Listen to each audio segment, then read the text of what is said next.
I couldn't see you before, guys. Good morning. Big news. I have some important news for you. Interesting news. It's Blake and Aaron's Spilling the Tea with Sandy. K-Man's top news headlines of the day from CMR. Good morning, Sandy. Hey, good morning, Blake. How you doing? Hello. And Aaron. And Aaron. We're good. When I'm hyper focused, I can only get one name at a time. No worry. What do you got for us on a Tuesday morning? Right. So this is a bit of an unusual story, but nonetheless, it might have been yesterday's biggest story. Former Speaker of Parliament, McKeeva Bush, is under investigation. Okay. Yes, it's very bizarre, but the police have confirmed that they have launched an investigation after receiving a report about a 2-decade-old sexual assault incident. So 2 decades old, nothing to do with the latest. Yeah, it's not that one. So this is interesting, and through the grapevine, we're kind of hearing different things about it. So 20 years I old. guess- Those are hard to prosecute. well, 20 years.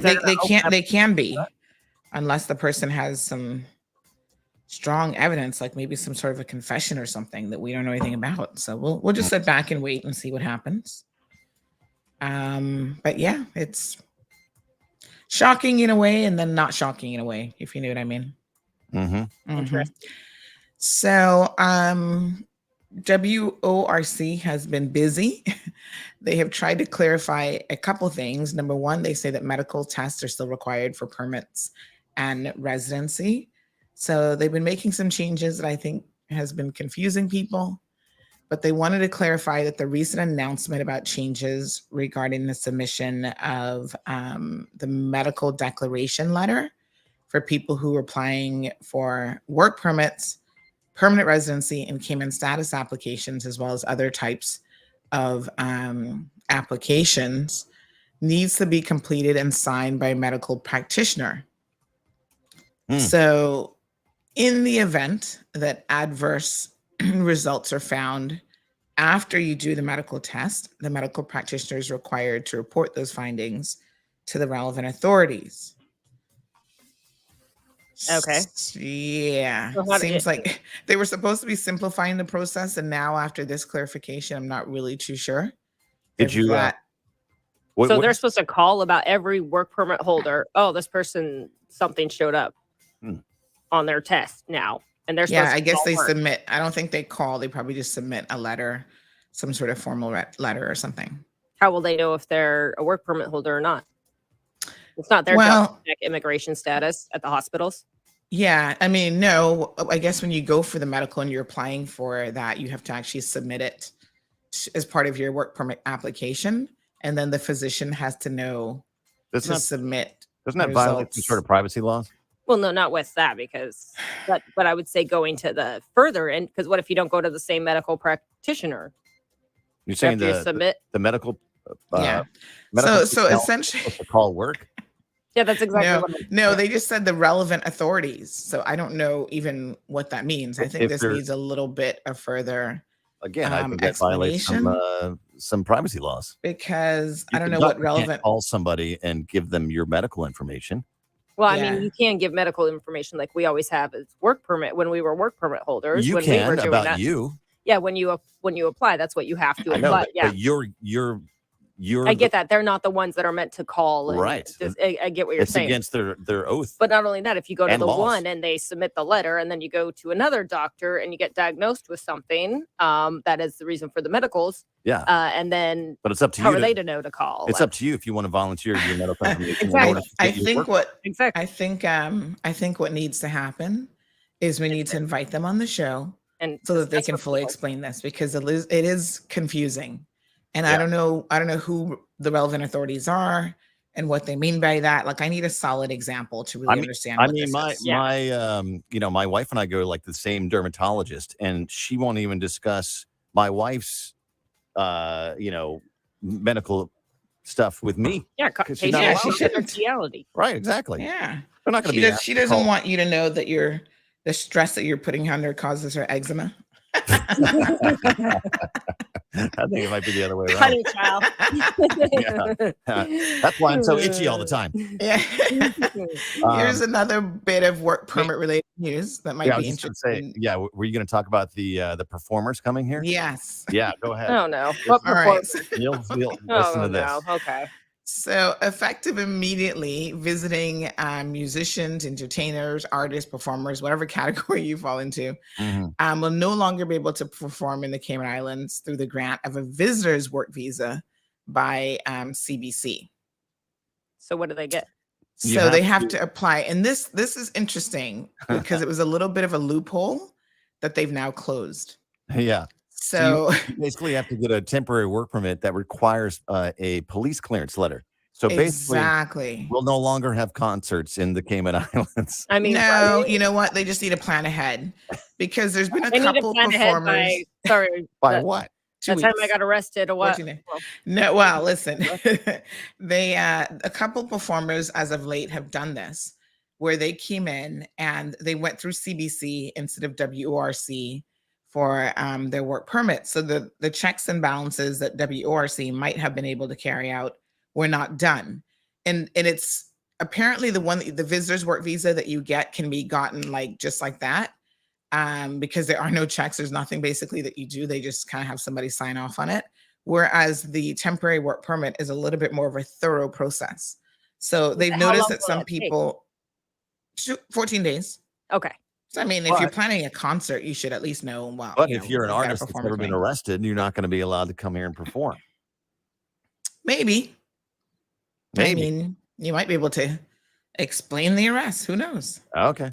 I mean, well, I think there's a degree of discretion that they have, but yeah, they really feel like some people have been falling through the cracks, some performers from a particular jurisdiction. And I heard about it because I'm trying to remember which performer it was, but it was one that was very controversial. And everybody's like, how did we even let this person in? Because normally they wouldn't have been let in. Listen, I get it. Like if you're wanted for murder, then maybe that's not somebody we want to come on the island. But if if you're an artist and you've been like you're Rihanna or you're Rihanna's never been arrested. Rihanna's never been arrested. Chris Brown. I'm just saying, there you go. If you're an artist that's been arrested for weed possession, that's what I was thinking more of. I don't know. Or even the way that I look at it is. But I'm sure if you've been arrested for weed possession, like in the U.S., you're not going to have a criminal record. Like that kind of stuff is not. Depends on the state. Criminal record worthy. Well, it depends on the state. Well, that's but not true. also, it'll go on your criminal record if you've been arrested. You got to look at this. Usually performers, they're pretty easy to find, and you know where they're at because they're on social media all the time, and they're not trying to overstay. So I don't know if there's a focus as much as. Anyway, this is all for your show. I think it's food thoughts for questions later. We'll have to have a Blake and Aaron segment in the show soon. All right. So a little bit of big news before we wrap up here. OffReg has brokered a deal with Logic where other providers, including C3 and Flow, will be able to watch 22 free-to-air World Cup games. So only 22 out of, I think, 66. I figure it's better than nothing. It's not the games that they're having to pay for. So to be very clear, Logic won the rights. They paid for the rights, I should say. They put in a bid, I guess. And they paid for, the more exciting games. And of course, those you won't get. But there are 22 games now that you will get starting on December the 3rd. So the schedule, check it out. It's on the website. So it's going to be on CIG TV, which are on Logic channels 500 and 501, and apparently Flow 106 and C3 channel 3. So you get to watch some World Cup.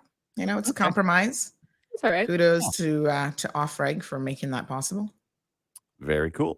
Alrighty. All right, guys. Thanks a lot. Have a good one. Right now on Bobo 89.1 FM. We'll see you tomorrow for the Wednesday headlines. Sounds fantastic. All right, good folks. Stay tuned. We got a full show for you as usual. By the way, if you are a World Cup fan and you've been watching the matches, you will know that up today, let me tell you who was up today. Hold on. We had an early morning game at 5 o'clock this morning. That was Argentina and Saudi Arabia. Argentina lost. I don't know how badly they lost, but we can get some results here in a second. Up at 11 o'clock this morning is Mexico and Poland. The Then at 2 p.m., you've got France and Australia. And then at 8 a.m., is that tomorrow morning, our time? Denmark and Tunisia. So the matches are going strong and heavy. So good morning to everyone. Hope you guys are doing well. Let's go ahead and kick off the morning show. Get your morning tea and coffee ready. Peppermint, sorrel, ginger, fever grass, or English. Get it ready. Your morning tea just got hotter. Ooh, honey child. On the cold, hard truth, Bobo 89.1 and Cayman's #1 talk show are bringing you morning talk like no one else. Monday Rewind, Impact Wednesdays, Caribbean Connections, and much more. Don't miss a beat with what's happening in the local community. Just keep sipping your tea. What a mess. Here's your host, live and direct from the Cayman Islands, Sandy Hill.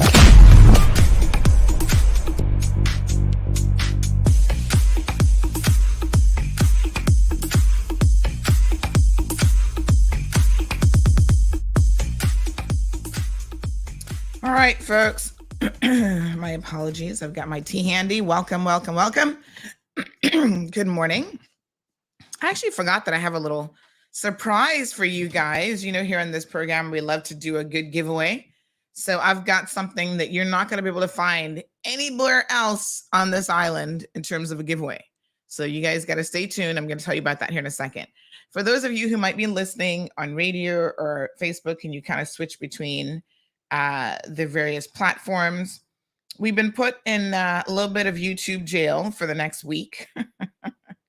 So we do have a backup YouTube channel, which is now live and direct. So go check it out. It has the exact same name, just a slightly different logo.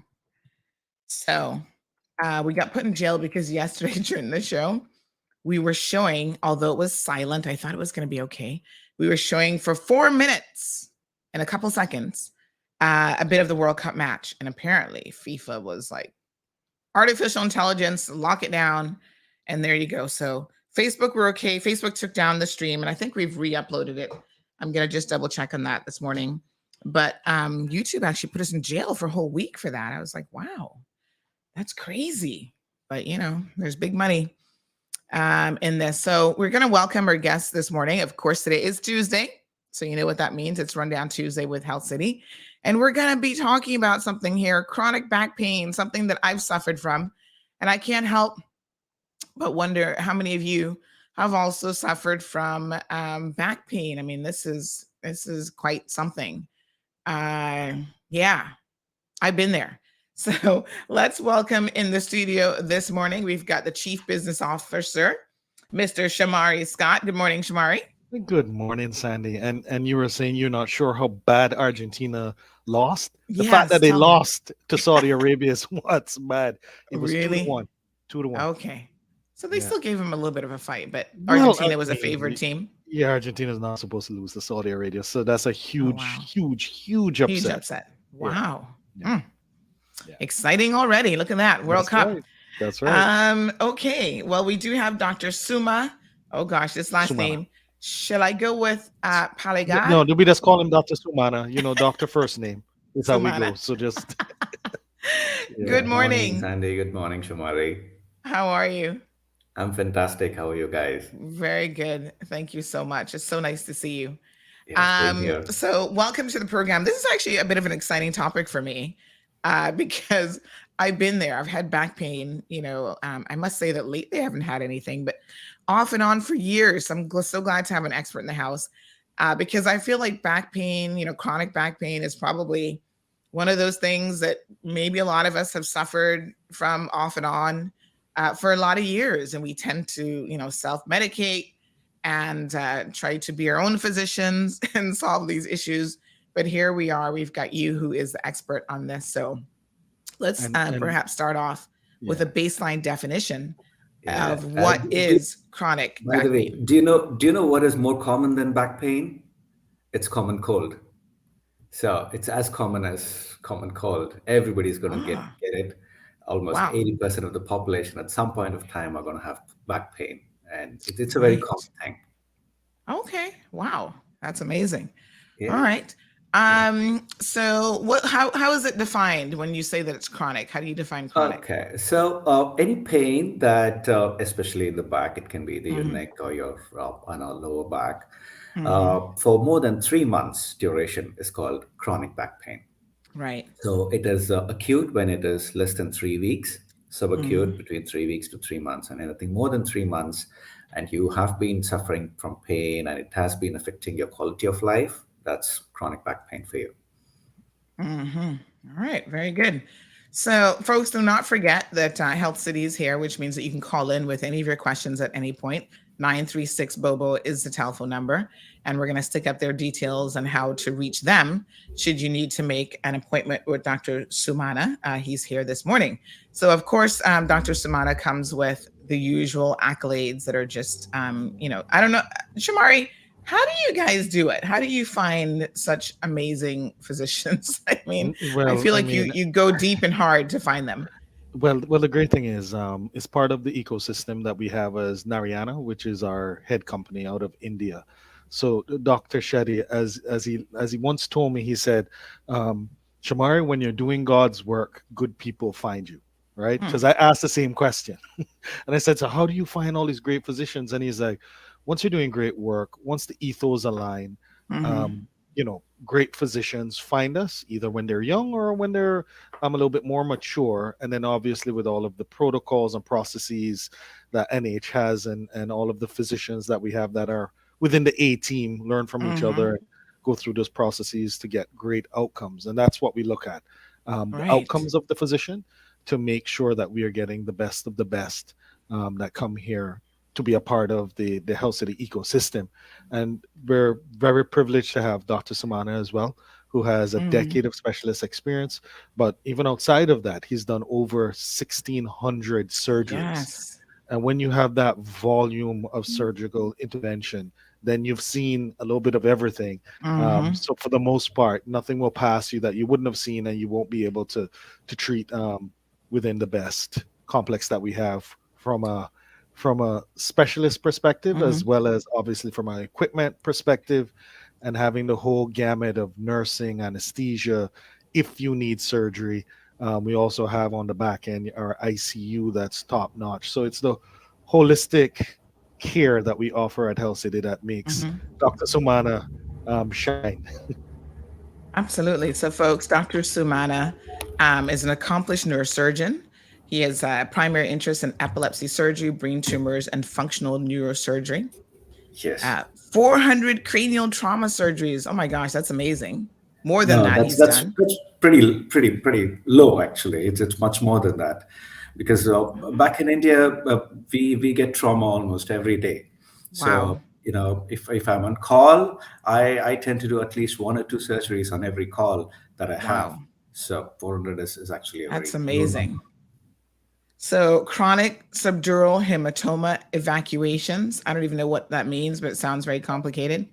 Yeah, that's usually seen in elderly who have, sorry for that, who have small blood clots which tend to progress over time. So this doesn't require a major craniotomy. You just need to do a burr hole, and it's like magic.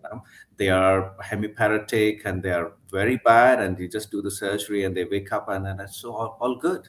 So it's a very rewarding surgery to see people just wake up soon after surgery, especially in chronic subdural hematomas. Right. So you do cranial tumors, spinal tumors, epilepsy surgeries, brain stimulation surgeries, degenerative spine surgeries. I mean, the list just goes on and on. So Dr. Sumana is, an amazing neurosurgeon. We're happy to have him on the program today. But the focus for today's show, we're going to look at the neck and back. And I know a young lady who's suffering from a back incident after a slip and fall. And I just messaged her and said, make sure you're listening this morning, because I think this is who you need to see. So let's talk about some of the causes of chronic back pain. So I've just mentioned, sometimes you have a very specific incident, a slip and fall, an injury at the gym. What else can cause chronic back pain? Okay, so number one is bad posture and lack of exercises. So, you're not keeping your core strong, you're not keeping your back muscles strong, and, being overweight or having other comorbidities can aggravate these problems. And then you either have a small fall or minor trauma, and you tend to keep on aggravating it over a period of time. So that's the main thing, the lack of exercise. Then you have a small injury, and then it becomes acute, and you don't take adequate rest, you don't treat yourself well during that, and it becomes chronic. Wow. Okay. Well, I had a tailbone injury many, many years ago that I thought would never go away. And it was, as you said, a weak core is normally where it starts. But then, ironically enough, it was trying to improve that weak core, but of course, probably overdoing it or not using good form and technique. I end up in the gym hurting my tailbone. And oh man, there's something unique about that particular area because having to sit was one of the most painful things. I found that standing up was much more comfortable, but of course you can't stand up all the time, right? Yeah. But it tends to go away. You take the adequate precautions and it tends to go away. Yeah. Okay, so folks, if you have questions, Joy is joining us as well as a bunch of other folks this morning. Do give us a call. So we're looking at what then are some of the treatments. Obviously, if it's chronic, that means that you've had it, like you said, over 3 months, and it's been with you a while, and you're sort of now thinking, right, nothing seems to be working. Do you first go to physiotherapy? Do you come in and see you, Dr. Sumana, and then you sort of will set a course of treatment for the patient? What's the best way for someone who's suffering with chronic back pain to figure out what to do? So when somebody is having chronic back pain and it's really bothering them, it's always better to get a professional opinion by a neurosurgeon, so that I can evaluate them and find out the cause of the back pain. So the most important part about this is to take a detailed history as to how it started, what is their work pattern, what do they do during the day, and how do they sleep, and what do they do during the most part of the day. For example, somebody who's on desk job for 8 hours a day would be sitting in a slouching position, in a very awkward position. Sorry. And that they won't even realize because they are so caught up with work, and at the end of the day they go home and with a sore back. So and then it's a chronic thing because they are doing it every day, day in and day out, same routine, and they don't realize it until the pain becomes unmanageable. So it's always better to get an opinion by a neurosurgeon, and then based on based on my history, my examination. So for me, the quality of a good doctor is to get a detailed history and a good examination, because that gives me most of my answers as to what causes it. And then, of course, there is always the investigations, like you have your x-rays, you have your MRI if necessary. Sometimes a nerve conduction study might be required. But yeah. So that gives me a picture as to what might be the cause. And based on that, it's like, I can advise them what is the appropriate treatment. Take medications are there, but that's always a short term. It's not a long term thing. It's always right. Finally, it's always about strengthening your back and getting a good posture, having your spine balanced proper, a regular exercise regimen. And these are the things that go a long way. And, I must say that I think I have really horrible posture, actually. And I'll tell you why here in a second. But you get into these patterns of even how you sit that you have to be very, very conscious of. So you've got to remember to correct your posture, really. And having certain types of chairs and desk height, appropriate, using the right keyboards, all these things, especially if you do a lot of desk work, is really, really critical. So for this show in the mornings, I actually stand up for the 3 or 4 hours that I'm doing this show, primarily because I figure I've been sleeping all night. I surely don't need to sit first thing in the morning. Yeah. So to kind of get the blood flowing just a little bit, I do stand during the morning show. But even now, as I'm standing, I'm trying to always be conscious of distributing my weight evenly on both sides, because I think, I'm kind of like, I lop over to one side a little bit. And I do have a stress mat that I sit on. So let me ask you a question. If you're someone like myself, I grew up in a child of the 80s, where back then I have scoliosis as an example, and I know that it's there. I don't think most people kind of notice it, but they don't.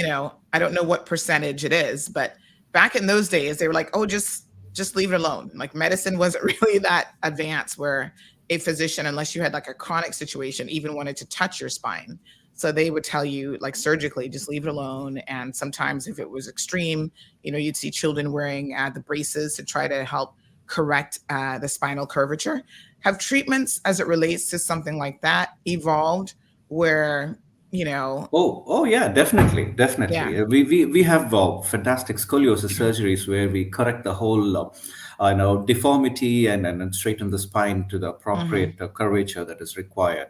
So we have all the technology that's required. We have the X-rays, we have the MRIs and the CAT scans that show us how much is the imbalance, and then how much to correct. And some of the scoliosis surgeries are phenomenal, where we can correct the spine curvature to near normal levels. Wow, amazing. We've gone a long way. Very good. So John is joining us. John has a question. He says, I'd like to know about shoulder pain in elders. If someone is 85, should he or she go under shoulder surgery? Yeah. Yes. So shoulder pain, we need to know. See, the most common cause for shoulder pain, especially in elderly, is just periarthritis. Your joints are just inflamed, and the mobility is restricted. Most of the times it's just regular physiotherapy and exercise and some hot pack that would relieve it. But you really need to know the cause of the shoulder pain if it's chronic, and the best person would be to meet an orthopedic surgeon. We have Dr. Alvin and Dr. Niranjan, who are very good shoulder surgeons. So meet them, and they'll be able to tell you what is the correct issue that's happening there. And if there is something that is surgical, they have now endoscopic surgeries, which does not require you to be under for hours together. They can just give injections. They can do a small shoulder arthroscopic repair, which gets over very soon. And 85 age is now not a limit at all. We have done surgeries at 85, 90. Age is just a number now. Right. Wow, amazing. And I'm glad you mentioned that, because Shamari, one of the things that I love about having the Rundown Tuesdays with Health City is that we get to learn about the different specialities within the Health City network. Because it's interesting that John just asked that question of Dr. Sumana, and he, in the nicest way possible, essentially said that actually isn't my area of expertise.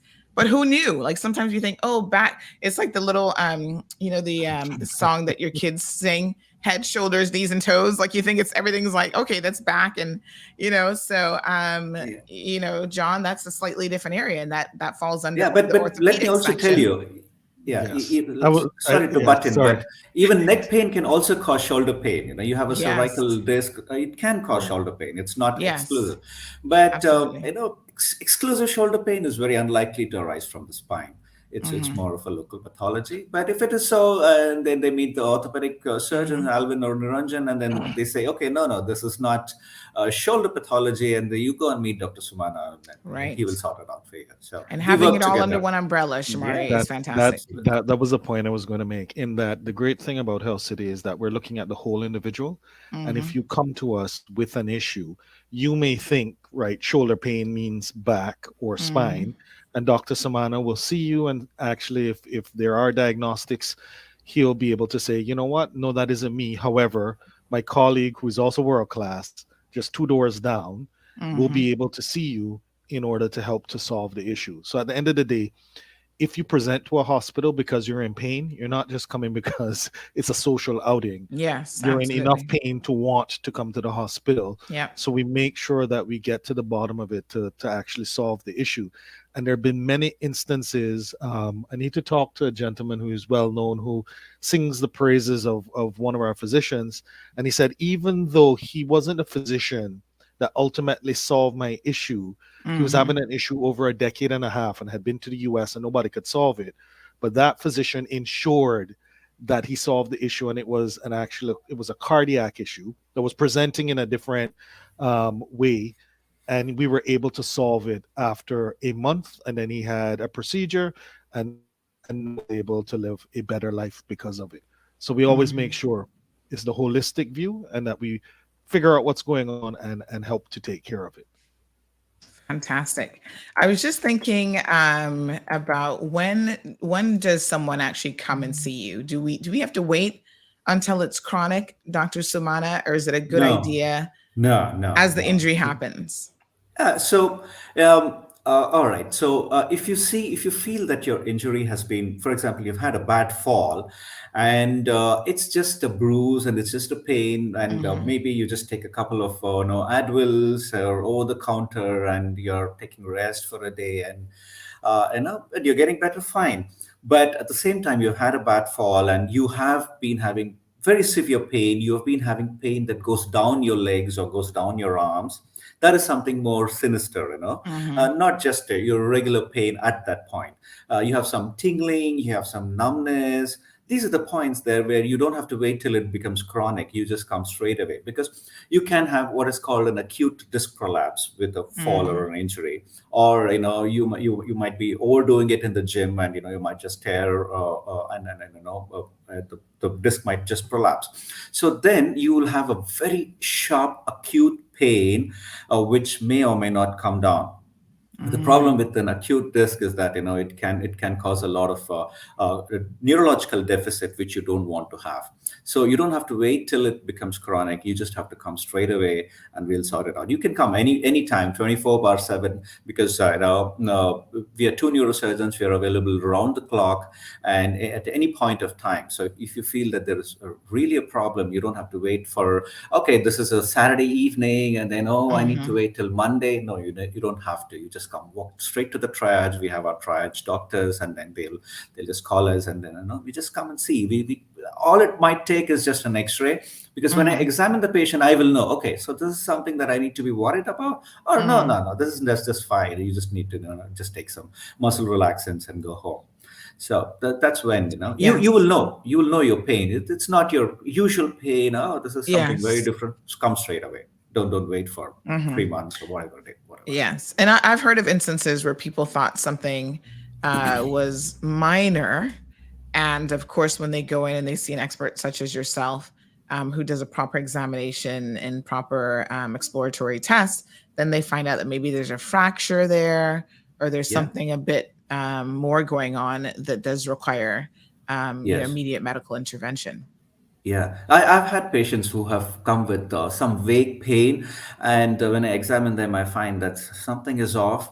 And then when I get an MRI, I find that there's a tumor there. I mean, I'm not trying to scare, but you will know that something is off. So just listen to your intuition and say, when you feel, oh, this is something wrong there, just straight away come down, and we'll do a thorough evaluation.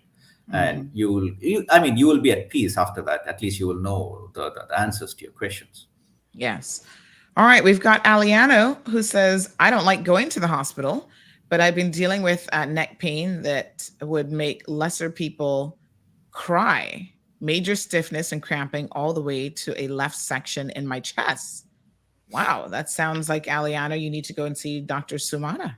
I think so, because if he had just a minimal pain, it would be fine. But the way he describes it as major stiffness and making people cry, no, this is not something that sounds crazy, right? No. Yes, Aliano, don't try to be macho man. That's not your job. No, all it takes is an X-ray, a consultation and an X-ray. A consultation and an X-ray would probably take an hour. So, maybe less than half a day of your time, and you can get answers to your questions. Yes. This is a psychological thing, but why do you think people wait so long before they address medical issues, even when they're in pain? Like the kind of chronic pain that he's describing, I've been there. I've had, whether it's like the elbow pain, and you just wait and wait and wait until you really can't take it anymore, and you see that it isn't going away, and then I come and see you, and you think, why have you waited 6 months or a year to come and see me? So there are two things to it. One is you don't want to accept that you have a problem. Yes. Most importantly, it's the fear.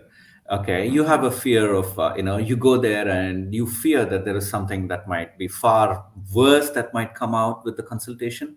So that makes you like, oh, okay, let me see, let me try. I mean, that's human tendency, it's human psychology. It's not just me or you. I've seen my own self. I would think, like, it's all fine, and I just try to push it aside. But it's always better to have a clearer mind. So get over with it and get it done. So just get a consultation, and you'll know.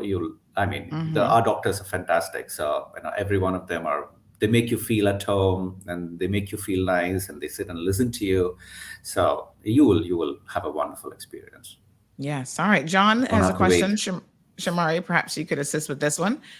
He's asking if someone can use Cineco. There's Cineco card at Health City. So how does it work if you have Cineco insurance? Yeah, so for any other private insurance, you can come directly for a consultation, see our physicians, and then we go through the process. For those with Cineco, because it's tied to the government, first you would need to go to HSA to get a referral to be able to come up to Health City for those elective of cases. So unfortunately, at this point in time, you would need to go to HSA, but for the most part, if it's of the nature where you request Health City, then they at times work with us to send patients to us that want to get their surgeries with us, etc. John sounds like he's in a lot of pain. He says he was in so much pain yesterday that he couldn't even walk with the back he needs pain. To My come goodness, down he had to get a shot. So yeah. This is the type of pain where you should not ignore it. You need to, because once I do an examination, I will know. If it's just a muscular strain, he must have just pulled a muscle. Fine, it goes away with muscle relaxant. But if he has a neurological deficit, he would definitely require an MRI and take it from there. Cameron says these medical shows are so informative. It would be nice to have our health minister join the panelists. And some of them, why, Cameron, would be the first question. In terms of expertise, she's not necessarily going to be adding any level of expertise here. So we talked to the experts first. Maybe it's something with government policy she might be useful to have in the program. But no, this is Health City's opportunity. They come on every single Tuesday to tell us specifically about their services and their offerings. And we get to put a face to all the physicians and different staff that they have at Health City, as well as a lot of the wonderful, community work that they're also doing, which I think is extremely important. So we have Miss Morna complaining about lower back pain, which she describes as very, very bad. She says that she's taken some sort of needle for her pain, but as I spoke, my back pain is killing me. If I cough, it hurts. If I walk, it hurts. If I sit for too long, it hurts. So again, Morna, it sounds like you need an appointment with Dr. She definitely needs. Yes. She definitely needs an appointment. She can come with all her reports, and then we'll sort it out for her. Yes. See, the beauty about back pain is that we have so many treatment options. The most I would say it is the most important thing is your physical or your posture correction, your day-to-day activities, the way you sleep. You might be having a mattress where it's just not comfortable, and you might not even realize it. So it might be a very simple thing like your posture, like the way you sleep, the way you work, to something more ominous and sinister. So don't wait. You just come. We will evaluate you in detail, do whatever. And the treatment options, it's not just surgery. It's not just surgery is not the end of it. There are a lot of things before surgery. If you look at 100 people with back pain, the amount of people who would actually go in for surgery is actually less than 10. 90% of them get better with various other treatments. But then we need to give them a chance. We need to tell them that, okay, do this, you do this, you do this. If nothing works, or if there is something very, very serious, surgery is if surgery is a must, we will do it. But there are so many other things. You don't have to be worried. Okay, you go to a spine surgeon, and the first thing is going to say is surgery. No. 90% of my patients, I don't even talk about surgery. I say, okay, you do this, you do this, you do this, you'll be all right. It's only those very small population who have something that is, and even then we try to give all the conservative treatment. And if still it doesn't work, then only it's surgery. Surgery is not the first off the bat thing. It's always the last one. Yes, we do have a caller who's joining the program. So let's go ahead and take that call. Good morning, caller. Welcome to Medical Rundown Tuesday. Hello. Hi, good morning. Yes, hello, good morning. I wanted to ask your doctor there, yes. How does he deal with scoliosis identification in children? Right. Because I know that normally when people start to have these pains in their adult life, sometimes it's diagnosed as scoliosis, but then they say, oh, they should have been identified as you were a child. And I'm just wondering if, what solutions does he have, especially when they say that normally it's passed over from, a parent to a child. If the parent suffers from it, and if you see symptoms of a child having, twitching in their neck or just, stretching their back, which normally won't be the case of a child who's never had an injury, what does he suggest a parent would do in those situations? Yeah, it's very the scoliosis in children.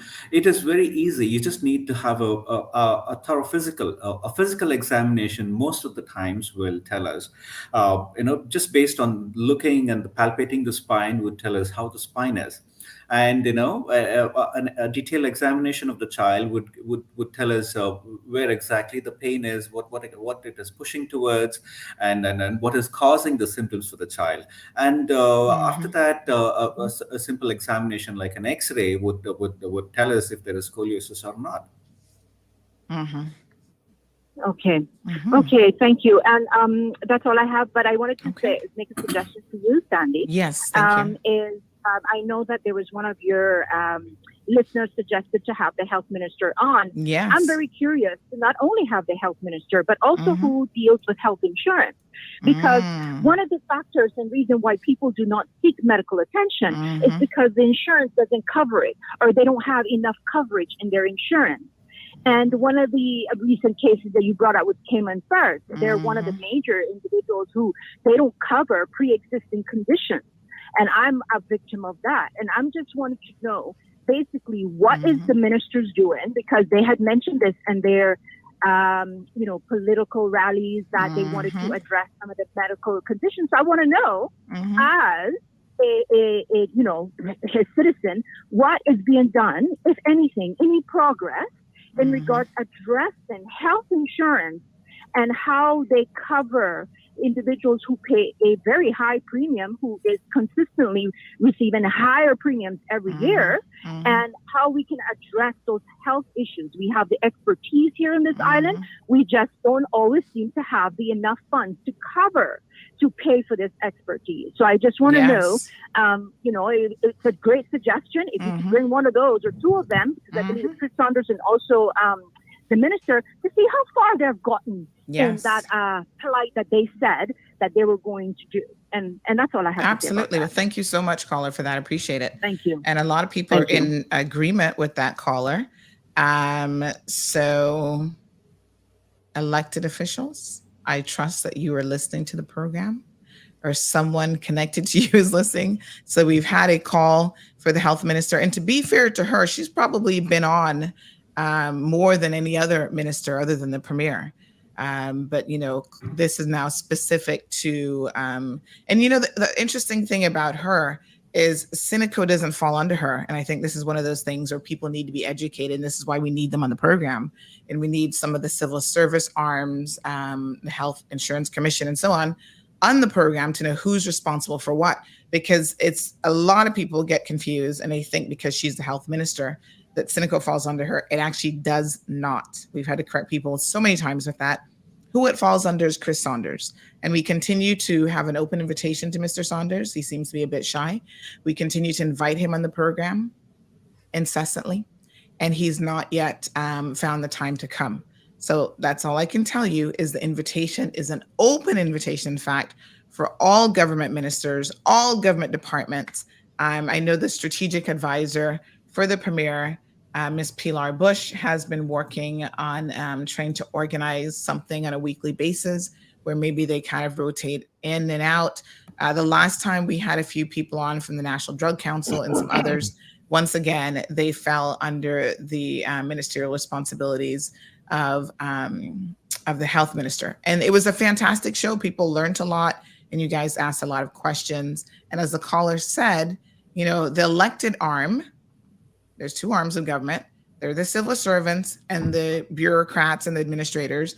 And then there's the elected arm. They made a lot of promises during their campaign run, and we don't know. We know they haven't delivered on a lot of those things, but we don't know where they are. Is it like stage 1 of deployment? Are you guys still meeting? Are you still planning? We'd love to hear from you.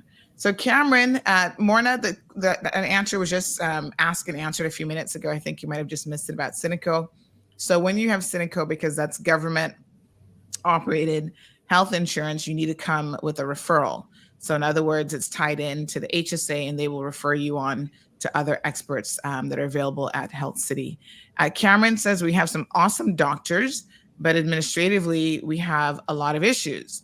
I'm assuming you're talking about the government facility. I'm not really sure who you're referring to precisely, but Jodis said, good question from the caller. And Cameron also says, true ting, caller. And Cameron also says, I don't expect the health minister to diagnose people, but we'll let her know that you guys missed her and you'd like to see her again. All right. Cameron says, you're a guy, Chris Saunders. Marshall says he's not shy. He's been on the rush hour. Maybe he's shy of the cold hard truth. Aliano says, MP Saunders, roll me item, come and face the Mall Road. Damien says, yeah, 2 years in. All right, folks, let's refocus our attention now. Yeah. Don't worry, they'll Sandy, get the memo one way or the other. Yeah.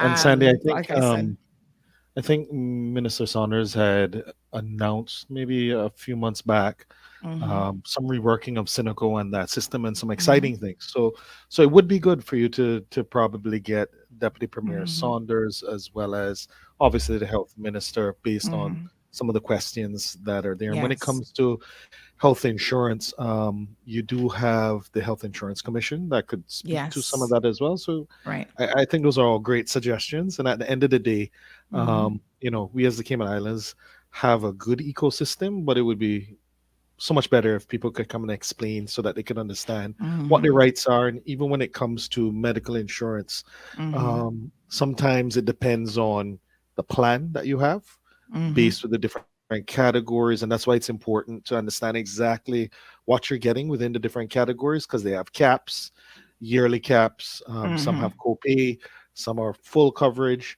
So I think it can be confusing. Correct. That you know, if you had those types of sessions as well, then I think it would definitely be beneficial for the listeners. Absolutely. And of course, as it relates to Cayman First, we'll be doing a part 2 here shortly on that. So non-surgical treatments for chronic back pain, because of course, surgery is always, I would think, a last resort.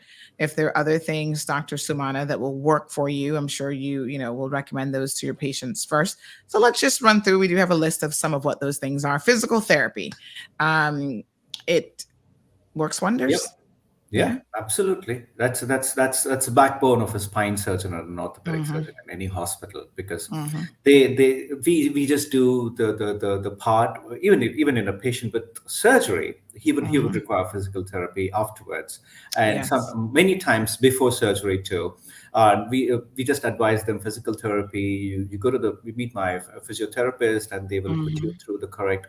Because they scientifically tell you what exactly to do and what not to do, and you just listen to them. They will teach you the exercises that strengthens your core, the things that you should not do, like bending forward or lifting weights when you're bending forward. Those are much more important than surgery itself. So physical therapy, physiotherapy, definitely, yes, that's the backbone of a spine surgeon. Very good. And mindfulness and meditation. This one sort of surprised me, but hey, Oh, Why not? No, definitely. Yeah. See, there is a huge psychological component to back pain. Back pain is not just physical or physiological. There is a huge psychological component to back pain. A lot of people who are depressed tend to have more chronic back pain because pain perception is in the brain. So when you are depressed or when you're anxious or when you have other anxiety disorders or psychological disorders, you need not have a psychiatric problem, but just depression and low mood itself can worsen your pain. So definitely that's a huge thing. That's why I always ask my patients, how do they feel? Do they get good sleep? How are they feeling day to day? How's their mood? That's very, very, very important, because somebody who's depressed and that is going to aggravate his back pain, and it's a vicious cycle. He's going to go downhill from there. So if he can get over his mood, we have a wonderful psychiatrist, so we can always pitch him to in case if it's necessary, and work holistically for the patient. But yes, absolutely, there's a huge psychological component to back pain. Wow. One of the causes of back pain, arthritis of the spine. Is that something that eventually will impact most people? See, arthritis is basically inflammation of the joint. So you have so many joints in the spine, right? Each two vertebrae are connected by a joint, right? So any inflammation of that joint can over a period of time can worsen, and that inflammation can cause the bone to hypertrophy, the surrounding muscles to cause a lot of pain. It can cause disc degeneration, which is adjacent. So arthritis is a broad term, but yes, when you have arthritis and you don't treat it, you tend to worsen it. The very easy way to treat it is to just give rest and some physical therapy and some medications in the beginning, and you should be able to not make it into a chronic pain. So I feel we should address it at an early stage rather than when it becomes too late and it becomes too severe. Wow, very good. All right, Miss Lucille, good morning. She says, a very good morning, Sandy. I'm suffering from neck and that lower knee pain. It is caused from osteoarthritis. Yeah, osteoarthritis. Yes, it is chronic, and I'm scared to do my shoulder replacement. I'm taking, I don't know what that's supposed to be, but must be some sort of injection at the moment for years. I'm 70 years old. My doctor's being made to go ahead and do it. Doctor, the reason I don't want to do it is there's no guarantee and nothing in life, but they have me scared that I might not be able to have movements in the shoulder. Love you all, doctors and K-Man. So I guess this is just like you said, people are fearful sometimes of the outcome of medical procedures. What is the likelihood that Miss Lucille, who seems to be suffering from chronic pain, would go into surgery and not have mobility or be worse off than she is now? Yeah. Let's be honest. Every surgery has its own risks. But when you look at the statistics, somebody who's going to be, for example, my spine surgeries, and I always tell them there is a 1 to 2% chance of things going bad, because not everything is in our hands. Okay, you drive from East End to the town. Yeah, I mean, there's no 100% guarantee. Things can go wrong. It can go wrong for a lot of various reasons. But if you look at statistics, it's very, very, because our technology is so good, our anesthesia team is so good, and we have the whole thing. And we always evaluate a patient in detail before we actually take up for surgery. It's not like, okay, you come today and you straight go to the OR operating room straight away. No, we evaluate them. We make sure that they're fit enough. We make sure we anticipate if there is any problems. And only if we feel that, okay, there's not going to be any problem, will you go in for the surgery. So when you reach that stage, and from there, for you to have some serious complication, it's about 1 to 2%. I wouldn't say 100%. Only God would say 100%. As humans, I would say 98, 99% of the times you should just do that with no problem. Yes. So Shamari, let's talk about this for a second, because I think this is quite relevant at this point. you guys are the only facility on the island that I'm aware of that actually, we do have a call. So let's go ahead and take this caller first. Good morning, caller, and welcome to the program. Morning. Hey, Denny, how you doing? Morning. What would be some of the things that people could do to reduce the risk of inflammation, whether in the joints or otherwise? Mm-hmm. Oh, yeah. So it starts from good diet, a good sleep, good relaxation, and regular exercises. So these are the exercises definitely help you to keep your joints more mobile, more active, and more healthier for a longer period of time. With a good diet, and you watch your weight, make sure you don't have you control your other diabetes, hypertension, and less stress. So these are the things that can help you to reduce your chances of having inflammation and your chances of having a poor mobility. Danny, anything else? Yeah, I guess maybe what's a good diet might be another show unto itself. Yes. That's it for the day. Okay, thanks very much. Not for the day, for the moment. I know you'll be calling back.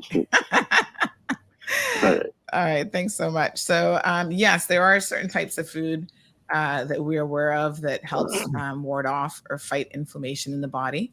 So again, we've got nutritionists on hand at Health City. So of course we can maybe invite them back on the program. But Shamari, I was just going to say to you that as far as I know, you guys are the only facility on island who actually keeps track of all of your outcomes. And you and I have sat down and discussed this before. And I think this is really, really important for people like Miss Lucille and others who might be listening to the program, who are very apprehensive about, having surgeries or procedures done, that you guys monitor very, very closely your procedural outcomes, everything from infection rates to success rates. To tell us a little bit about that. And I know one day we could probably go into a little bit more detail about, Yeah, Sandy, that's a program in and of itself, right? Yes, and as we're coming up to our anniversary, we'll probably, plan it surrounding the anniversary. But you're correct in regards to you can't manage what you don't measure, right? So we always have to measure what our outcomes look like, what our infection rates look like, to ensure that we're offering the highest quality. And by constantly monitoring it, we have a huge hospital, right? So if there's certain areas that otherwise would be unknown to the management team or to the senior physicians, because we're constantly managing it, as soon as we start to see some anomalies, we're able to dissect and understand what's going on to ensure that it doesn't continue. So we're the only facility on island, as far as I know, that actually publish our quality of outcomes. We also have an open door whereby, so obviously our facility is in the Caribbean, and that in and of itself, when it comes to either other Caribbean islands, Latin America, Canada, or the US, persons from those areas always have questions. So we have an open door policy whereby medical directors, quality assurance persons can actually come, see all of our quality of outcomes, can actually audit the entire hospital. And when we do that, for the most part, people are blown away by our processes, our quality of outcomes, and then the cost, right? Because typically, we're like, if you want high quality, you have to pay a lot in order to get your Porsche, right? However, within Health City and based on the ethos of Dr. Shetty, he wants healthcare to be commoditized. So eventually anybody will be able to afford it, regardless if you have insurance or not. And that's why we always try and reduce our costs and keep it at a cost that's a fraction of what it would be, for instance, in the US, so that other Caribbean countries, persons from Latin America, even Canada and the such, can not only get the highest quality of outcomes, but also at a reasonable price that won't break the bank. And that's part of the ethos that we'll speak about when we get closer to our anniversary. But you are correct. And where that's even more important is when you're doing those specialized types of surgeries. When it comes to your spine, you definitely want to know that you're going to the best and you're in the best hands from a spine surgery perspective, from a neurosurgery perspective. And that's why we definitely hang our hats on our outcomes, because we can compete with any of the top notch hospitals outside, well, within the US. And we have evidence of that even when Ascension, which is the largest healthcare provider in the US, was half of the partnership when we first started here. They were really just a part of the board and the such because they wanted to understand how Dr. Shetty and NH went about their processes to get those quality outcomes so they could take it back to the US. And one of the gentlemen who sat on the board was actually also on the board of JACO, which actually accredits the top hospitals in the US. And he always marveled at our outcomes because he's like, you guys realize that you're probably top 1% in the US based on his experience of actually sitting on the board that accredits all the hospitals in the US. Wow. Okay. All right. Spinal stenosis. What exactly is spinal stenosis, Dr. Sumana? Yeah, so spinal stenosis is, see, you have your vertebral bodies and then you have the spinal canal right behind the vertebral body. And then that's where the spinal cord and the nerves go through. So spinal stenosis is the canal where the canal becomes narrowed as you grow older. It can be for various reasons. They have a lot of ligaments there, and so anything that reduces the space within the canal. So it is like, you are wearing a shirt and the shirt is shrinking. All right. So it becomes difficult for you to breathe. So this is the same with the nerves.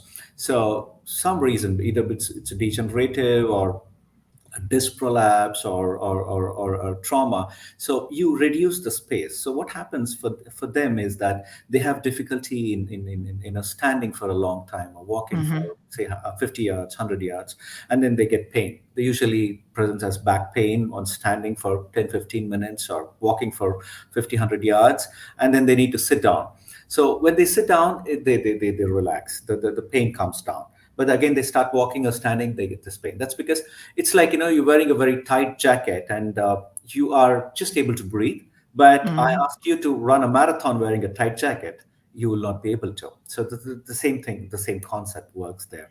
So you need to know why the spinal stenosis is, how much severe it is. And of course, we have the treatments for that. Usually requires a surgery to decompress the spine, and that relieves the pain instantly, and they do very well.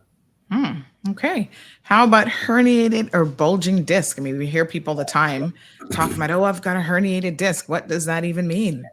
Yeah. So the disc is between the two vertebral bodies. So it is like a shock absorber. It's there between every two vertebrae. Right. And a bulged disc or a herniated disc is what you would, if you do MRI for 100 random people, you would see a bulged or herniated disc in 50 to 60 of them. It's not something that is very, very, uncommon. It is common, but the degree of herniation is what matters. You have a small bulge disc, which is there for everybody. It doesn't really matter, and it doesn't cause any problem. But if the same herniated disc is quite large, and when it herniates and presses onto the spinal cord or the nerve, that's when it causes a lot of pain, either pain or numbness or tingling or any of those. And when that becomes quite severe is when you need to do surgery.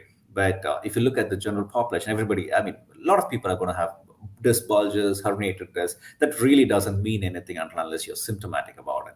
So that really doesn't mean that you need to be scared of or worried about. If you look at everybody's going to have a herniated disc. That's nothing to be worried about unless it's causing a lot of pain and discomfort. That's when you need to, address it. Right. So Cameron says, I must say, Health City do strive for excellence. Lavana, good morning to you. Thank you so much for joining us. What about a let me see if I can get this one right now. Myofascial pain syndrome. Okay, so that's just like, you have some tender points in your body, and then that causes a wide distribution of pain. It's usually because of wear and tear. All right, it's usually because of wear and tear and stress also is a very important part of this syndrome, and and you tend to do it over a period of time. You keep doing the same stresses. You keep putting the same stress on that joint or that muscle. That's when you have this chronic pain. So identify what it is, and just treat the cause, and you should be able to get better with that. And of course, Denny, his phone call prompted you to say that diet is one of the things when it comes to non-surgical treatments that's really, really important. So sticking to a non-inflammatory diet. What else do you need to do in terms of your diet? Diet. Generally avoid red meat because there are two things. One is it is a pro-inflammatory. At the same time, it makes you put on more weight, and more weight is definitely. Sorry, we do have a caller. Yeah. Good morning, caller. Welcome to the program. Good morning. I have a question for your doctor there. Good morning to everyone. Yes, morning. Regarding a child, I have a grandson who is complaining. He's just 8 years old. He's complaining for pains in his legs and around his knees and his ankles. He didn't have a fall or anything. He's been from the well. I don't know what you guys would recommend for us to do with that. We went to one doctor down at the HSA. They just say just growing pains every day, but to me, he complains a little too often. Kind of reminds me of a friend of mine that had a child that had leukemia, and that was some of his symptoms. So I'm getting a bit concerned about it. Yeah. So based on what you're saying, and if this pain has been recurrent, we need to rule out. We need to rule out a lot of things. If it's an inflammatory or some infection or any inflammation that has been happening there, it need not necessarily be a specific pathology, but we really need to look at examine the child in detail, run a few blood tests, maybe an X-ray or something like that would give us more information. So, of course, go ahead and take the child in. That's the best recommendation for a consult. Folks, don't forget info@healthcity.ky. You can also visit their website, healthcitycaymanislands.com. 945-4040 is a contact number for them as well. So when it comes to children, I mean, you always are super concerned when a child complains about pain just because of the nature that they're children. And we oftentimes, Dr. Sumana, think that children are supposed to be pain-free, but I suspect like the rest of us, they bump into things, they fall, they have a lot of, especially the younger they are, they do have a lot of just accidents, if you will. So, but if a child has been complaining about something for quite some time and it's sounding like it's a chronic sort of injury, then you definitely want to take them in to see someone. Yeah. Good advice. All right. Lifestyle modifications. This is, again, some of the non-surgical options for people who are suffering with chronic back pain. So when we talk about lifestyle modifications, Dr. Sumana, what exactly do we mean by that? Okay, so lifestyle modification is again, the holistic approach to your own body. You look at your body as a temple. So you do whatever is necessary, and you don't do things that are unnecessary. So right from a good diet, starts with your good sleep, because sleep is very, very important. A lot of us, don't sleep well. So starts from a good sleep, a good regimen. You have a good regimen throughout the day. Start your day with a light breakfast and then a good exercise. Then, of course, you have your work, and then you come back. Try to keep active yourself. Make sure that you get your regular physicals every year. Make sure that you don't have any other comorbidities like diabetes, hypertension, and all those things. And exercise. Keep your weight down, and watch what you eat. So. And of course, posture. When it comes to spine, your posture as to how you sit, how you stand, how you walk. If you can do these things, you're gonna live 100 easily. I'm looking forward to it. Got to start though. I got to start doing these things. Yeah. Shamari, you've got to put on the list the whole sleep thing, because some of us are horrible sleepers, and we're not getting enough. The quality of our sleep is just deteriorating. So put that on your list for experts that we definitely I think we need to get the sleep specialist on this show, because I see a lot. I see that sleep is one very, very important thing. Yeah, I myself is just every night. I'm like, oh, I'm going to go to bed early tonight and I'm going to get better sleep. It just never happens. Lavana says, I had surgery on my back for bad disc. Hopefully that resolved that problem. She also says that I had emergency surgery for kidney stones at Health City, and I would recommend them for sure. The service was excellent. Thank you so much, Lavana. Yeah. So again, folks, we're focused this morning. We're going to be wrapping up here in just a little bit, but we're talking about chronic back pain, and we have Dr. Sumana. This is his first time on the program. He's a consultant neuro and spine surgeon that has a wealth of experience and has performed a lot of surgeries during his professional career. So he's talking about some of the, because it's not always just about surgery, but he wants you to take care of yourself and do all the things that you need to do in order to have the best possible outcome. So some of the non-surgical things that you can do, lifestyle modifications, diet, physical therapy, even meditation and mindfulness. And we're going to move on next to injection-based treatments. So again, surgery, last resort, but sometimes that injection in the right place and the right stuff in the needle will make you feel a whole lot better. So what are some of the types of injections that one might get to alleviate either neck and or spinal or back pain? Yeah, so basically they're all steroid injections, a steroid with a local anesthetic, which is injected at the point of the pathology or at the point of the problem, be it either an epidural injection or a root block or a facet joint or a caudal injection or a SI joint injection. So we address the problem, we address the inflammation, we address the pathology where it is originating at. And this can give phenomenal results. I mean, somebody who's having chronic back pain and you just inject it and they do well. Sometimes they do well for a year, sometimes they do well for 3 months, but that depends on individual patients. But injections are directed towards a particular pathology at that particular pathology, and they work wonders. But of course, we need to evaluate whether they would be the right candidate for injection, and if they are, and I see that they do very, very well. All right. Alternative treatments, everything from electrical nerve stimulation performed by the physios at HCCI. I have a TENS machine. Actually, I have several of my own. And I know that obviously the ones that are used by a therapist are different. They've got, a professional TENS machine. I just have a home unit. But I tell you what, after I was talking to you about my chronic back issues, and the one that was the worst was this tailbone injury a number of years ago. And what finally helped, we went through a lot of physio, and the physiotherapist finally said, you know what, I think you just need a TENS machine at home, and then over time this will help. Acupuncture made a humongous difference as well. Yes. It was the first time that I tried acupuncture out of just desperation. And it was amazing for me. So I think that alternative treatments such as electrical nerve stimulation, getting a TENS machine, using acupuncture, all these things are wonderful. And of course, your physio department at Health City is well versed in those techniques. Absolutely, yeah. They do a wonderful job, and they have the whole thing to deal with all the spine problems. Yes. And speaking of acupuncture, I've got an appointment for later on today.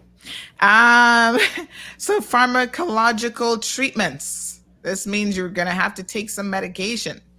Do ointments help for back pain? Like some people say they'll use like a rub or something. Is that more effective, less effective? I suppose it depends on what the real cause is. Yeah, it depends on what the real cause is, but a lot of my patients are very happy with the rub.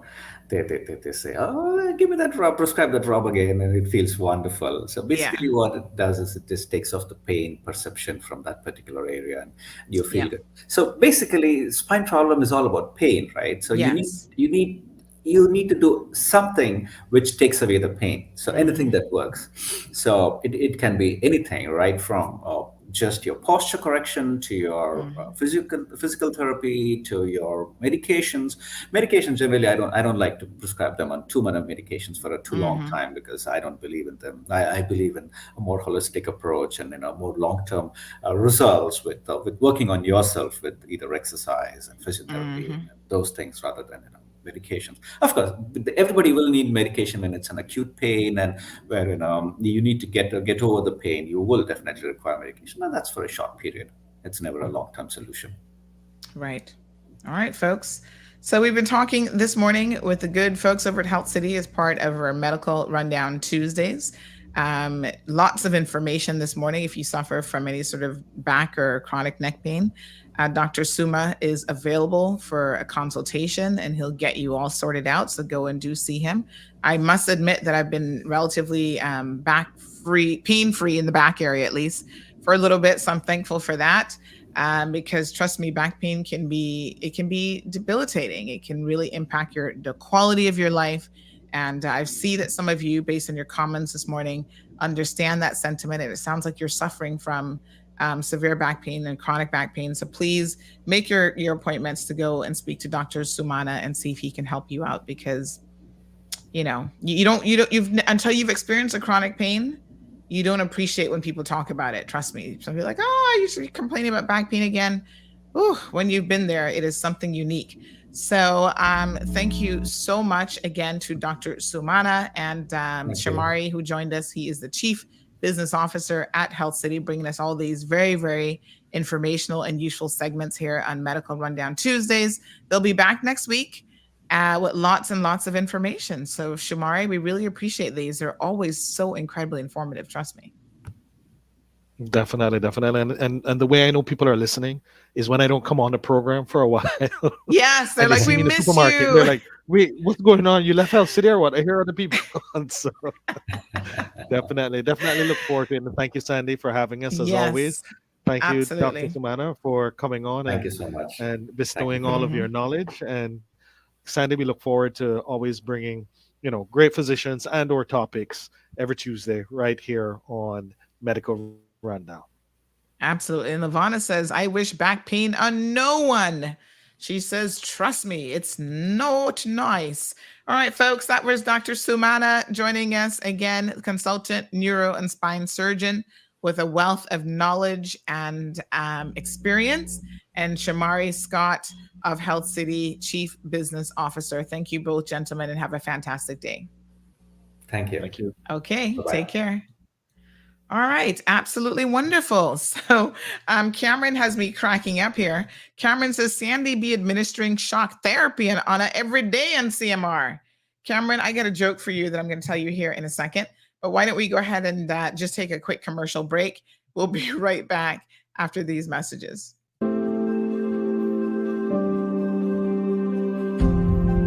For over 7 years, Health City Cayman Islands has provided life-changing and life-saving medical care for the people of the Cayman Islands at our hospital in East End. During this time, we have become an integral part of the community, and now focused on connectivity and collaboration. Our vision is to make an even greater impact on the quality of healthcare for the people of our islands. In summer 2022, we will open a 70,000 square foot state-of-the-art hospital built on 3 acres of land at the southern end of Camana Bay, bringing much-needed specialized medical services closer to where people live, work, and play. Camana Bay, located at the heart of 7 Mile Beach, is home to schools, businesses, shops, restaurants, and entertainment. And now, Health City Camana Bay, a $100 million world-class hospital. Health City Camana Bay will include an advanced cancer care unit offering bone marrow transplantation and the latest cancer treatment technology. It will contain a modern neonatal intensive care unit, emergency and critical care, purpose-designed operating rooms for surgical specialties such as cardiology, neurology, and orthopedics, and robotic operating systems. A master plan for improved health care for the people of the Cayman Islands.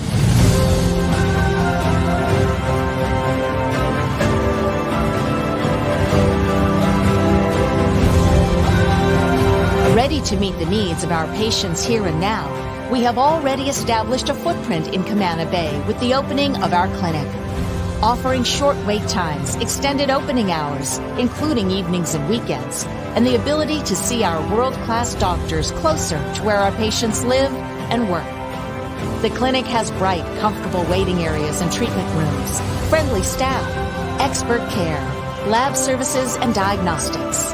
Reflecting our operating philosophy of patient-centered care, convenient access to our specialist doctors allows our patients to focus on getting better rather than getting to appointments.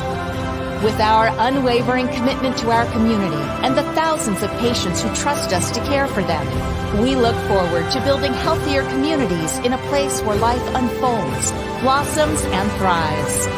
Welcome to Health City, Camana Bay.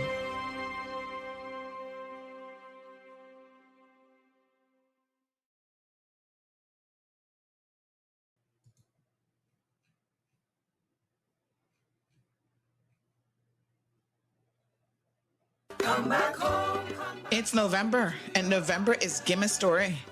The Cayman Islands National Cultural Foundation presents in your district Gimme Story, the Cayman Islands National Storytelling Festival. 6 evenings of free entertainment for the entire family from November the 25th to December the 2nd. Guests arrive at 7 p.m. and show starts at 7:30 p.m. Come on out, because nobody's going to be left behind. We got you covered. West Bay, East End, North Side, Bordentown, Georgetown, and even Cayman Brac. Everyone is going to enjoy a bit of Cayman's history via storytelling. This year, we have the best of Cayman's homegrown and resident storytellers that Anna know from Anna Born, including Rita Escavanovich, Nasaria Sakushalet, Matt Brown, King Navasa, Giovanni Ebanks, and a host of others. For more information, visit artscayman.org or visit the Facebook page and Instagram page at Cayman Culture. Vote for the best fish fry in every district and wash it down with a little swanky. Did I mention that you get in for free? And they're starting in time, so try and hurry up. Give me a story. That's gonna be a good time this year, so don't miss out.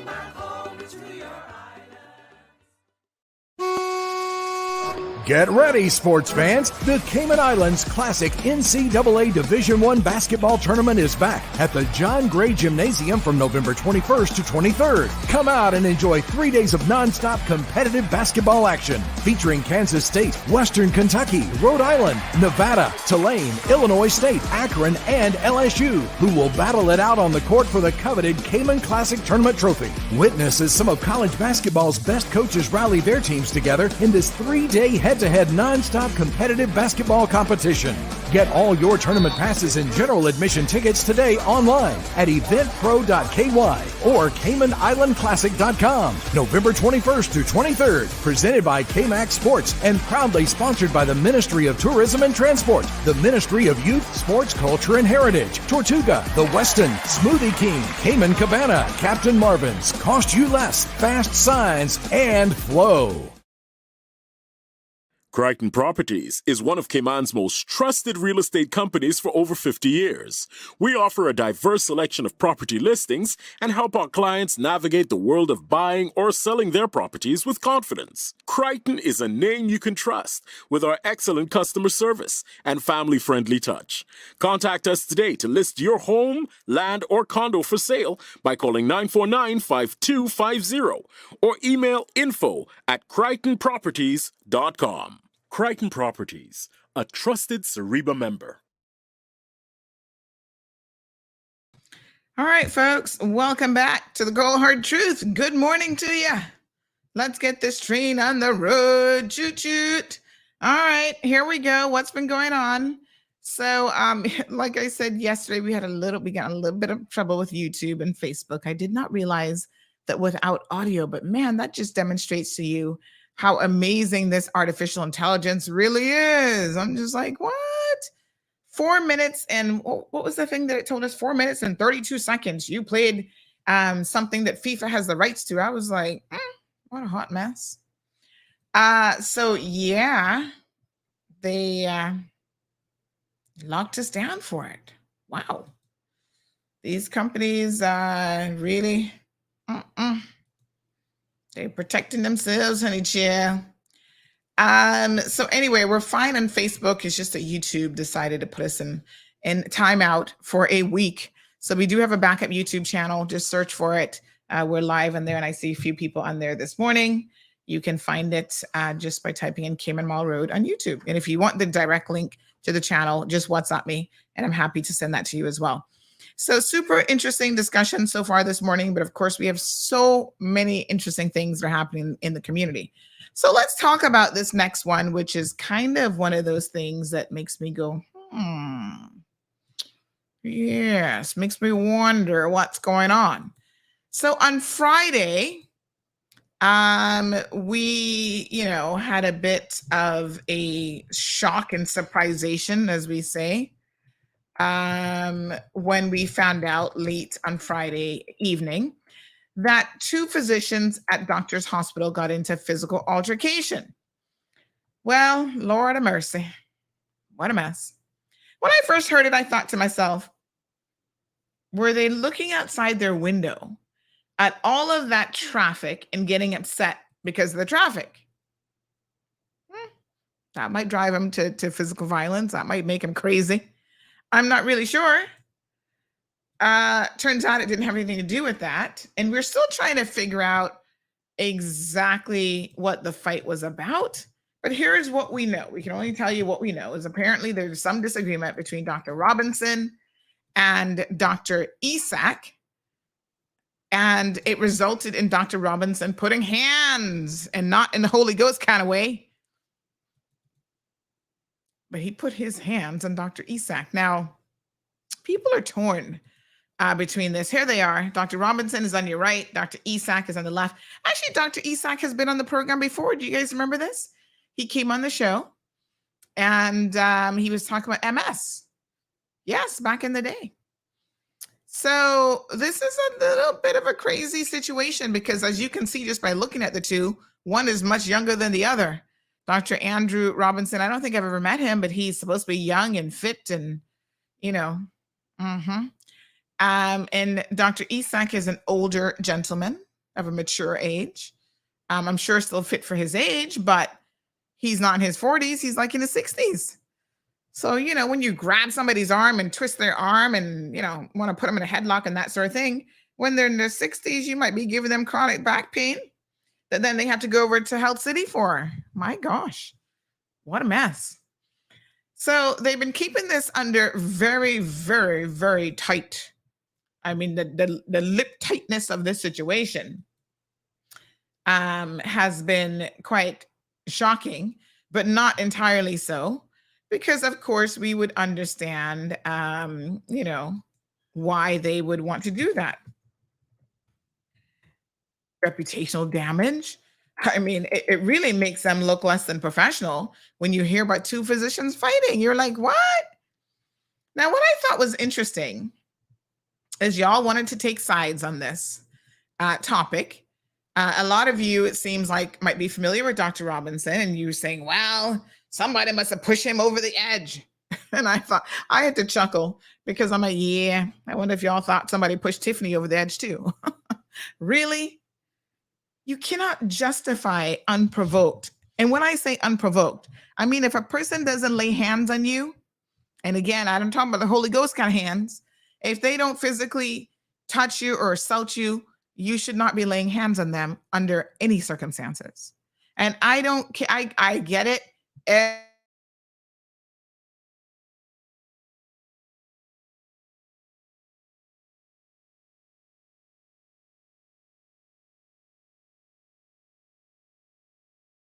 Means that you simply just walk away when you find yourself in a situation.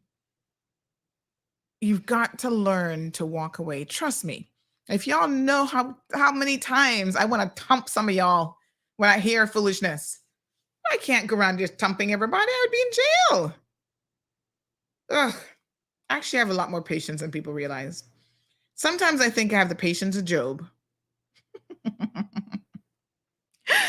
Because some days I'm just like, but you know what? I use a degree of humor and a couple select words that some of y'all may not approve of, but I'm like, the words would be better than me thumping you. Believe me, you. But you can't. Oh my gosh, I don't even know what went on here, but I found the comments really, really interesting. How when somebody is likable, we've been down this road before. You like someone, you're like, oh, he's a nice guy. I went to him, blah, blah, blah. You want to justify like, Dr. Isak must have provoked him. Oh, he must have used some words on him. Really? If you're in your 40s, folks, and you can't control your temper yet, you might want to go and see a therapist. That might be the time for you to, get a hold of yourself. Yeah. What did your parents used to tell you as a kid? They would say to you, words. Oh, how did the saying go again? Sticks and stones can break my bones, but words can never hurt me. Well, it's not entirely true. Words can be hurtful. But you've got to take the approach, again, that if the person isn't hitting you with sticks and stones, you just move on quickly, you keep it moving, and you deal with it in a different way. Sometimes you just have to walk away. This is the God's truth. You have got to learn the art of walking away. Have you not been there before? Come on now, be honest. Somebody get on your nerves and you do want to punch their lights out. Just walk away. Turn your back on them and walk out the door. Go get some fresh air. We need an anger management course around here. Go get some fresh air. Get a coffee. Some of y'all smoke. I'm not recommending that you smoke by any imagination, but if you're feeling a lot of stress, you might have to puff on something. Find something else to do when you're at this heightened state. And this is true even in your personal relationships. I don't tolerate violence in any way, shape, or form. Most certainly not in my personal relationships. Never, ever, ever. Right? I'm like, honey, don't even look at me hard because we can have a problem. I don't like men putting hands on women, and I don't like women putting hands on men. And I think that if you're in a tumultuous relationship like that, you need to walk away permanently. Yeah. I have heard some epic stories of people talking about, oh yeah, they got in a fight with their girlfriend and end up pulling out the girlfriend's nails and all kinds of. I was like, oh my God, you people are crazy. Violence begets violence. This is why our children are in the mess that they're in, because they have learned to be little tyrants because they're growing up in homes and environments where they see a lot of violence. And it's so unfortunate. Walk away. Right? Yes, we are all human, but as human beings, surely by the time you reach 35 and 45 and so on, you must have learned the art of walking away.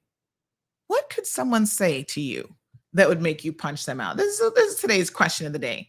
In fact, where are my books? Let me get the prize for today. I want the most interesting answer, I should say, to this question, but you got to call it in on the phone line. I'm going to get Stacy to bring me one of the prizes here. Y'all gonna love this prize today, by the way. 936 Bobo is the telephone number. What would someone be able to say to you that would push you over the edge?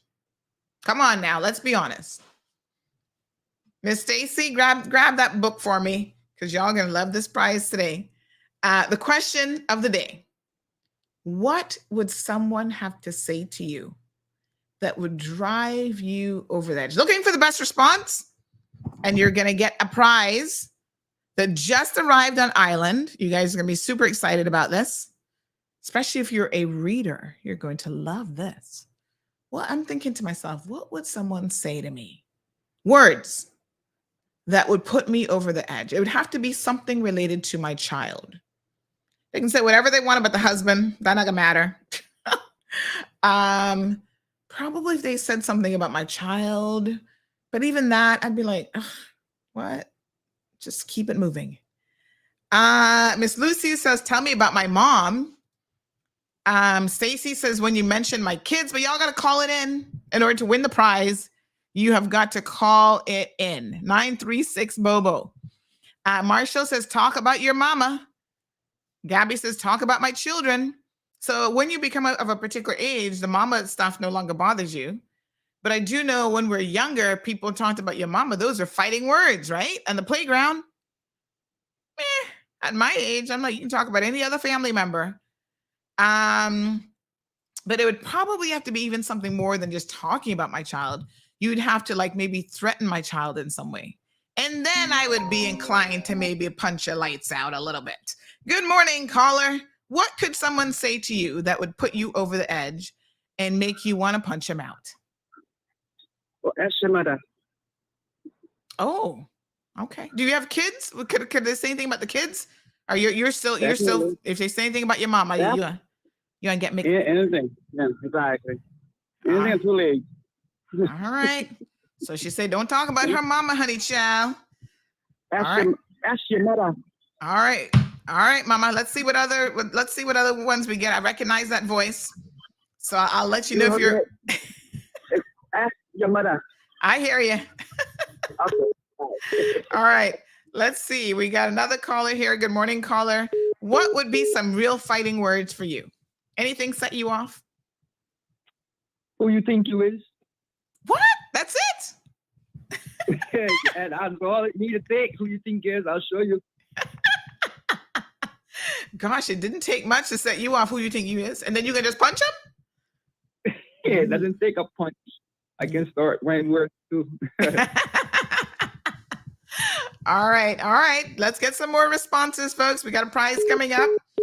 Miss Stacy, can I grab one of those books so you guys can see what the prize is? Aliano's having a good laugh. Cameron says, threaten my family. Yeah, I think if it's a threat, but it's like an immediate threat, like you're in front of me and you're about to do something, then I'm going to have to deal with the situation a little bit differently.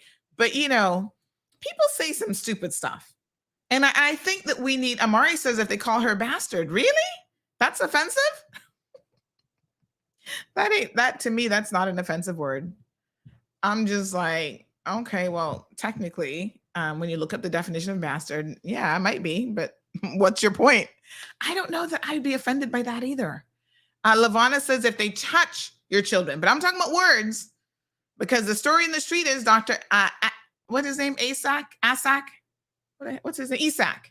He didn't touch him. They just had a disagreement over something of a medical nature. My God, what on earth was that? Was he like, you know what? I bet it was. What if Dr. Isak said, we should refer this patient to Health City? And then Dr. Andrew, who happens to be the medical director and chief of staff, talking about a heavy hitter here, quite literally. When he heard the term Health City, he got upset and just grabbed him up and jerked him up.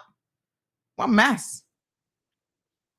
Marshall says it would bother me because she's no longer on earth. Oh, in relation to your mama. I get it. Okay. Any other? We got two people in the running. One said, a really bad word, your mother, then that would set her off. And the other one said, what did he say again? Who you think you is? I don't know. That shouldn't set anybody off. Morna says, if someone tell me to go ask my mother, like, suck your mother. I think we can say that on radio. I think it's rude, but it's not necessarily a profane word. If you don't ever agree, number one, number two, my kids, hello. Alejandro says that is worthless. Well, we were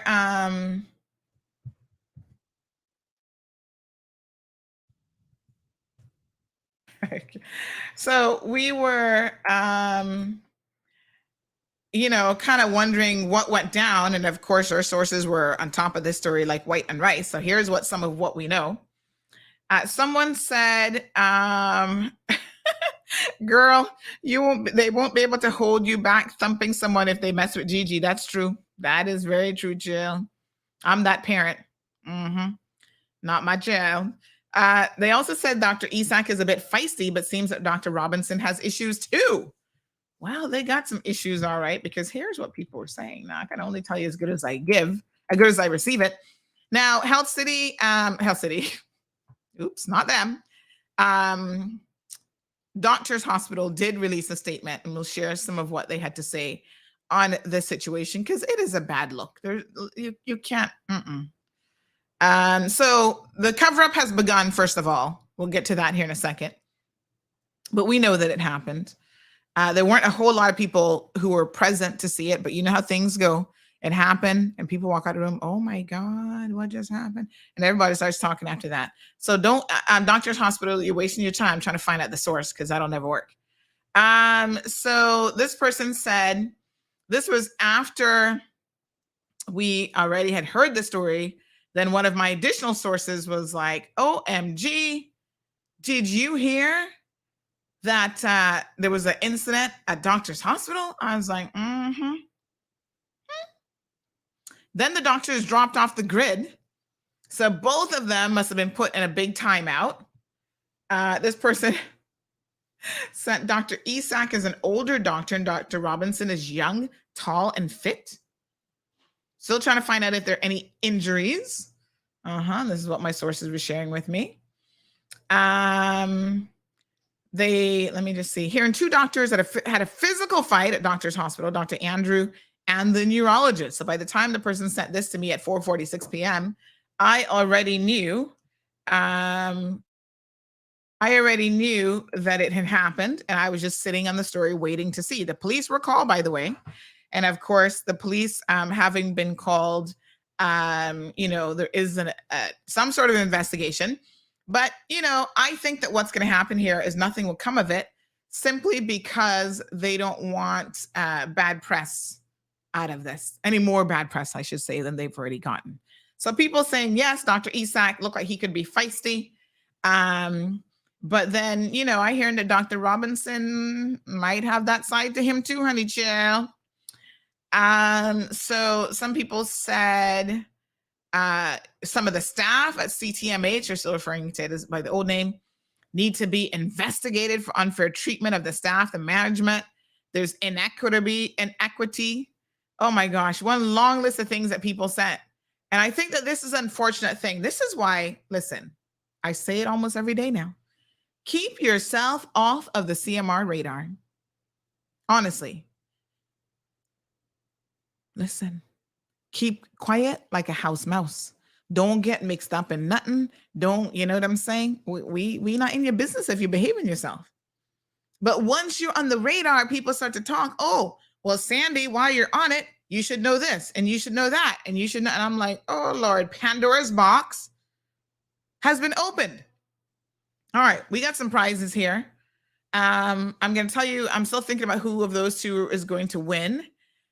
One more trivia question for you. We've talked about this before, where you bring something to the people's attention, right? Because sometimes you're like, no, we're going to sue you. We're going to try to cover this up or whatever. And then you end up making it a much bigger deal. There's a name for it. And I've used it on multiple occasions on this show. What is the name for this phenomena, if you will? Got a little prize right here. I'm about to show you. Anybody, 936, Bobo is the telephone number. You got to call in to win prizes. I want y'all to work a little bit for it. What is the name of this phenomena, right? It's all about when you take something that might not have garnished a lot of attention before, and then you do something, you say something, and then all of a sudden, people will start to pay attention. This is kind of the same thing now at doctor's hospital. People are making a lot of complaints. This one said, them for fire Robinson. He's been involved in all kind of harassment case involving young nurse back in 2020. That and now this incident with the assault are two major intolerable misconducts. Lord Jesus. But from an employment viewpoint and a professional one, he needs to face the medical and dental council and ethics body. Wow. To answer to these charges. What a mess. Accusations of poor management, administrative cover-ups. The list goes on and on and on. Yeah. So, they've talked about staff leaving. They said they've had, let me see, the operations manager, the girl that's operations manager, Jennifer Williams, collects CEO pay. I don't know who she is. And all now they haven't appointed a CEO. Ezard Miller applied and they didn't give it to him. And then and it's because a certain named individual there wanted a certain Caucasian person, trust me, that's not the word that they used, to get it. And she's not qualified. These people be going hard, child. HR changes over 6 times in 2 years. So now I know all of the people in business because one doctor decided to put his hands on another doctor. Caller, buenos dias. Good morning. The Pandora's box effect. Jeez, peace. No, that's not it. But I want you to think, you got the word effect, and the word effect is in the name. But you're not quite there. Okay, I can't get no further than that. Keep guessing. Callers, anybody else? So she gave you part of the answer. It's only a 2 name, well, three words really. But it is named, I'm going to give you another hint, after an American singer and actress who attempted to suppress the California Coastal Records Project photograph of her house. Yes. And in doing so, she brought more attention to the photo, which then went viral, than anything else. So in 2003, she sued a man claiming invasion of her privacy because he shared aerial photos of her house. Nobody even saw the aerial photos, right? Nobody was paying attention to this. And so really, it is when you take certain action of suppressing something to reduce or remove visibility, and the opposite ends up happening. You've now put the spotlight on yourself. Let's read the statement from Doctors Hospital, and this is what they had to say about the situation. So on Friday evening, they sent out a statement at 6:46 p.m. that said, the senior leadership team of Doctors Hospital is aware of an incident involving 2 members of staff this evening, including circulating news of a physical altercation. Hot mess. It is our belief that there are no circumstances in any dispute that justify the use of physical means. And Doctors Hospital has a zero tolerance policy towards violence under any circumstances. We're obviously responding to this news immediately at the highest level. However, it is also vital, as well as fair and professional towards all concerned, that the facts are sought and that, and this is our immediate priority. There's no room for either under or overreaction in such circumstances, and we appreciate some brief patience whilst we ascertain all of the facts in this case. We will respond further as soon as the true circumstances are clear and unambiguous. And it was signed by Dr. Med Yaron Rado, who is the chairman of the board of directors there at Doctors Hospital. So we do await the outcome of their investigation, but here's what I believe is going to happen. Absolutely nothing. Like I said, the doctors went off radar on Friday evening. Phones were off. You couldn't reach either one of them. Phones on lockdown. And it was only after we posted the story then on, I think it was Sunday morning, that the Dr. Robinson reemerged on WhatsApp and his phone was turned back on. What a hot mess. Jan says, if you call her the B word and let me hear it, sorry for that one and my mom. So those are fighting words for her. Jonathan says, where did you get your medical degree, ICCI? What are you trying to say? Oh, that would be fighting words. Oh Lord, what a mess. Sometimes it doesn't take too much to piss off a higher up because a lot or most of them. Oh yes, callers, call them back. Round 2. Yes, ma'am. Yes, ma'am. Yes, ma'am. Yes, ma'am. No, I haven't come up with anything. Okay, but hold on then. We got another caller. Let's see. 1 second. Good morning, caller, and welcome to the program. Do you have, oh, my apologies. Give me 1 second. All right, there we go. Do you have a guess for the answer? Hello, caller. Hello. Hi. Yes. In regards to is the book about is the person about who is trying to suppress about these aerial views of her home with the Barbara Streisand? Yes. Ding ding ding ding ding ding ding.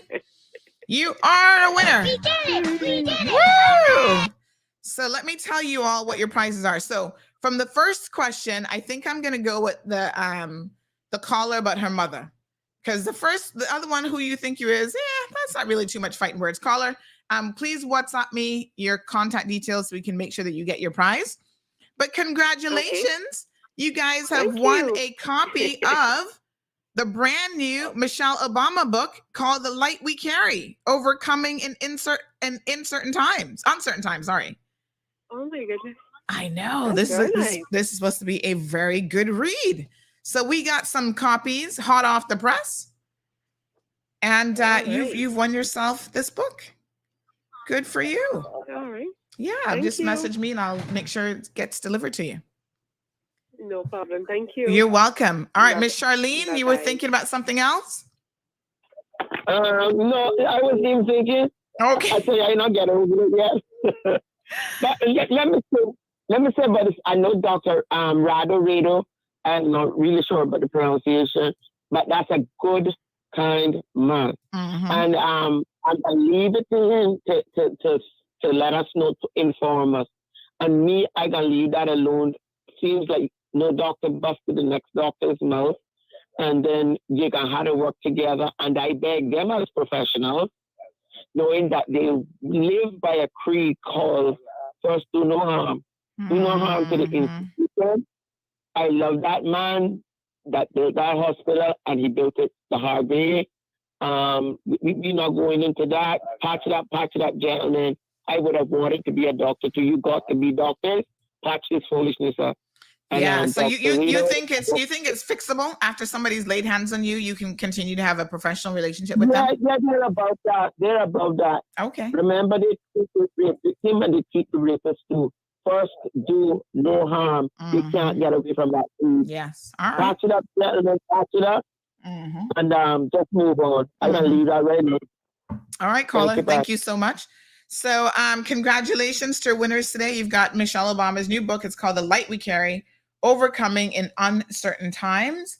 It's already a bestseller, and I think it was literally just released. Like we got, as the books came on island, they went and opened up the box, and we got like the first batch. So you guys are most unfortunate. It talks on the back of it. It says, and this is her words, Michelle Obama says, "I've learned that it's okay to recognize that self-worth comes wrapped in vulnerability, and that what we share as humans on this earth is the impulse to strive for better, always and no matter what. We become bolder in brightness. If you know your light, you know yourself." Good, powerful words. You know your own story in an honest way. In my experience, this type of self-knowledge brings confidence, which in turn breeds calmness and an ability to maintain perspective, which leads finally to being able to connect meaningfully with others. And this to me is the bedrock of all things. One light feeds another. Isn't that amazing? One strong family lends strength to more, and one engaged community can ignite those around it. This is the power of the light we carry. Wow, that gives me goosebumps just reading that, because I think there's some lessons there for everyone, right?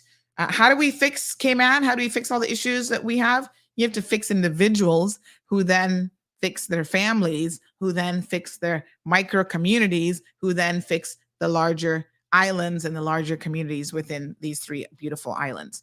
So everybody should read this, but we've got a couple copies that we're giving away here on the show. So Lavana says, one girl came into my yard one night years ago to fight my eldest daughter.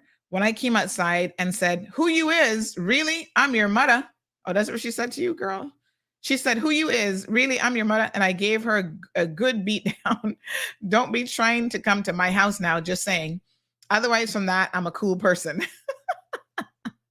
So Lavana says, just don't step in her yard and you'll be A-okay. Blackberry says, yeah, she opened a can of worms. Damien says, inciting and pandering. Yep, Blackberry. It is the Barbara Streisand effect or the Streisand effect. You guys are spot on. Hello, Rosie. But you had to call it in this time. Okay, good job, Aliano. Marshall remembered it. But it was a requirement to call in, Marshall. You got to follow the instructions now. Door stopper book, says Cameron. What do you mean by that? Who are you talking to, Willis? Them some fighting words. Marshall says, I'm at work and couldn't call in. Aw. Precious child, says Cameron. Yes, honey child. I'm not a fighter. I'm really not a fighter like that. I'm a fighter, like fighting for people's rights and that sort of thing. But when it comes to physical violence, I'm just not up for that kind of life. I must tell you, I'm just not about it. I tell you, I've really only had one fight in my life. Well, one wasn't a fight and one was a fight. And that was in high school. And that was Mike the Terror, who was trying to, he actually physically assaulted me first and then I defended myself. So it takes a lot for me to want to put hands on you. But now that I'm a mother, yes, I do feel like I might put hands on you when it comes to my chill, honey, chill. Don't go down that road. But other than that, I'm a lover, not a fighter. Let's all make love. Let's just be happy. Let's hug it out or curse it out. I'll curse you out now. Don't get me wrong. Oh, I'll drop all kind of bombs on you when it comes to the words. But, then I just walk away. And if you were good enough of a friend, I'll even forgive you after that. Because I do believe in some degree of forgiveness. So once I curse you, I'm like, oh, you want to move on? All right. Now, don't get me wrong now. I'm nobody's fool. So when we move on, I'm always going to have one eye open with you once you've crossed me. I'm like, you showed me your true colors. I know what you're about. All right. I think this oatmeal is overheating. This overcooking this morning. Miss Stacy had a brilliant idea of putting it on the warmer, but because I'm actually not eating it, I think it might be getting dried out and overcooking. So I'm going to just turn that warmer off. So in the mornings now, folks, I'm doing oatmeal for breakfast every morning for the next 3 months, Monday through Friday. During the weekend, I'll do a little bit something different. Okay, honey, chow. How mommy superpower? Have mommy superpowers now? Yep. Boop, boop, boop, boop. Listen, I don't even like other kids. Like, how you get the mean kid, the bully, like whenever my daughter, and you know what? I'm very, very conscious of the fact that we live in a hypersensitive world as well. So my daughter's like, oh, that kid bullies me. I specifically say to her, what do you mean by that? Because the catchphrase of the decade is bullying. I look at you wrong. And you're like, oh, Sandy's bullying me. Really? Grow some skin on you, will you? These politicians, oh, Sandy's bullying me because she's trying to hold me accountable. Say what? Miss K-Man Committee, oh, Sandy's bullying us because she thinks we should all resign. Okay. That's not the definition of bullying, y'all. In certain positions that you're in, you don't get to use the bully label. Like, honestly, no one is targeting you personally. Nobody's messaging you. We're talking about you in the community, in your position, all the poor decisions that you've made. You're open game, honey child. That's not the definition of bullying. Y'all ain't got no sense when you misuse that term. But when a 5 or 6-year-old says that they're bullying, you need to ask them, well, what do you mean by that? What does that mean? Exactly. I got a parent right now, quite interestingly enough, who says that her child has been sexually harassed since the 4th grade in government schools. And I'm like, what? And you've been doing what about this? Did I tell you all this story hasn't hit the presses yet? But there is a parent. Oh Lord, people outing each other with the bad driving this morning. There is a parent who their child fell asleep on the bus, and the bus driver and the bus warden left the child there, right? Eventually took them like way up the street from where they're supposed to get dropped off. And this is a young child, like elementary school. And then told them, okay, you can get off the bus here now. And they made the child walk on a major roadway to try to get home back to where they normally drop them off. Ooh, honey child, you do something like that now and you might get a little thump upside your head too. Because you're endangering somebody's child's life. I mean, what? Yes. But I'm that parent who, when children are being mean to each other in the playground, I'm going to walk up to you and say, excuse me, Johnny, what are you doing? And I find that with little kids, words are enough. You use the right tone with them. They're like, oh my gosh, that woman scares me. She gave me the look. But you know what the problem is in this day and age? A lot of kids don't know the look because y'all parenting, you're not training your children. So they're like little hoodlums and they get to do whatever they want. And there's no degree of training or anything else. So they have no clue what the look is. Remember back in the day, your parents gave you the look and you better shape up real quick. These children now in this day and age don't know nothing about that. They're like, look, what look? Mm-hmm. Yeah, child. Aunt Lottie, she didn't even give you the look. She just started to turn her head and you were running scared. Trust me, she didn't play around. So Cameron says open season. Yeah, I remember one little boy, he was a little bit of a terror though. At Gigi's first school at Tiny Tots. I don't know. Like if I were a parent, I would get him into therapy at the age of 2 because there was something about him that was different. I mean, honestly, he was a little terror.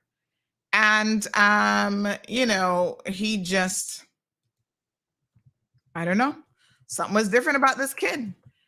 And even his mother, she constantly looked exhausted. I'm like, what's going on in this household? She was exhausted from having to deal with him. And he was always picking on the little girls and stuff in school. And the teacher's like, oh, he was a constant state of timeout, honey child. So one day he was, it wasn't even my daughter. It was somebody else's little child. And he was pulling on their hair, doing something to them. And child, I just grabbed his little arm. Remember how when old people used to pinch you? They only needed one little tops of skin. And you felt that and you really paid attention. So I just grabbed his little arm, one quick second. That's all it took. Bloop. And he was looking at me like, he was so shocked. I said, listen to me. When I go into calm voice mode as a child, that's when, anybody really, that's when you know it's about to come. That's when you get scared of me. If I'm yelling and screaming, cursing at you, oh, don't worry. You're still in the safe zone. But when I go really calm and I start to talk like this, child, that is me trying to control the Georgetown crazy because it's about to come. Okay? That's when you're like, ah, my daughter has never seen that side of me because it doesn't come out that often. But I'm just warning y'all, if you ever see me start to talk really slow and methodical and I'm pronouncing every single word, step a couple feet back. Do the COVID step back, right? Sit back 6 feet in the classroom. So this little kid paid attention. And I put on my voice. I said, young man, stop it right now. Do not touch her again. He was really something else. He loved to put his hands on these little girls. And I was like, don't you do it. And then after I had the fear of God in him, he was staring at me like, oh, his little baby eyes popped open. The blue eyes popped open so big. And I was like, teacher, come and deal with him. Put him in timeout. Yes, sir. Jonathan says, in my case, after I got the look, that didn't work. A right hook came after. Oh, God, Jonathan. They wasn't giving you the right look, honey chill. So in typical Caymanian fashion, when something like this happens, Caymanians always have to find the lightheartedness in it all. We are really quite humorous people. Look at this. This is so funny. Larry, what the hell are you doing? Larry! Larry, you can't just... Oh, Larry! Oh, are you all right? How did... Larry!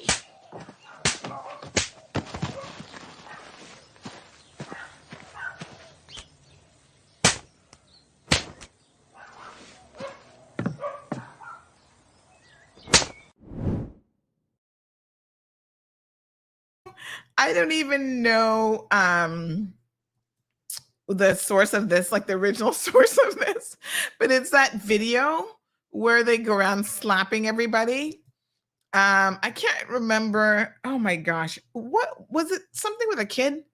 where somebody's messing with this man's kid, and he just slaps everybody in sight. Let me see if I can find this. Oh yes, it's called The Slap. So of course, that is that this version, for the benefit of our radio listeners, they put the faces of the staff, like the administrators and managers and whatever, at doctor's hospital, and he goes around slapping like 10 people, right? But hold on, I'm gonna get you guys the original video, because you need to put it in context in terms of why he was going on slapping people. But it is the most hilarious thing I have seen in a while. So someone actually took the time to put the little faces of Dr. Isak, the person doing the slapping is Dr. Anthony, on all of these little characters within this video clip. And he just goes around slapping everybody. Do you guys remember the original video? Maybe you haven't seen it, but it is hilarious. Hold on. I'm going to show you the original one because it is hell of a funny, as they say. Hold on one second now. Let me show you guys this. It is so hilarious. It's the slap just basically never stops. All right, this is how the original video went down. From the makers of one of the most successful dramas in recent history comes the follow-up series, The Slap, Part 2. You know what? They'd already started repairs, so we couldn't even take it anywhere else. That's shit the way they do that.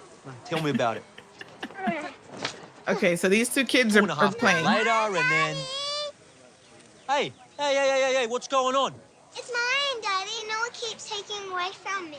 So this is the typical thing, right? Your child calls you, Mommy, Daddy, come to my rescue. And when you hear that little voice, now look at this parent. He goes ape crazy on everybody, including the kids. Noah, give it back. No. Noah, give it back. No. I said give it back now. Noah. So for the benefit of our radio listeners, when he said give it back, Noah actually pushes the man's daughter and he just loses it. So then he starts to slap Noah and everybody in sight. Noah! Larry, what the hell are you doing? Larry! Larry, you can't just... Oh, Larry! Oh, are you all right? How did... Larry!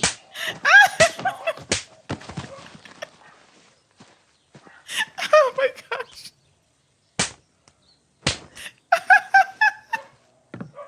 Oh, this is horrible. Righto, what's going on here? Oh, sir, I'm arrested. Oh, the police. Hold on now. So he slaps everybody at the barbecue, including the poor kids, all the parents. Everybody's like, Larry, and he just slaps them. Larry, and they get slapped. Then the police show up. Like there's a line of police officers, and he slaps every one of them as well. Righto, what's going on here? Oh, sir, I'm arrested. Oh. That's all the police that are getting slapped. No, sir.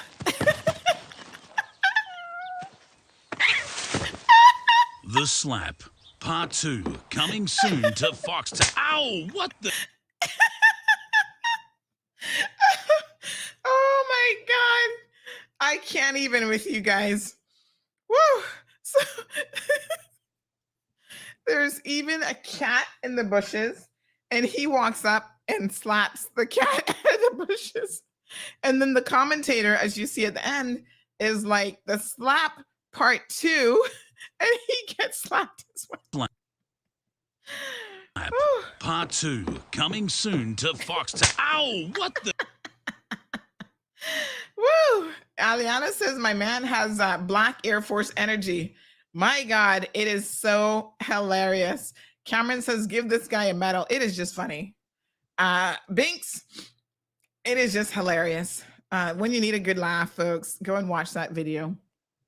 And it's just so ridiculous. Of course, nobody's going to go around slapping everyone like that, but it's really funny. So someone took a part of that video and made a meme of it of Doctor's Hospital. Noah!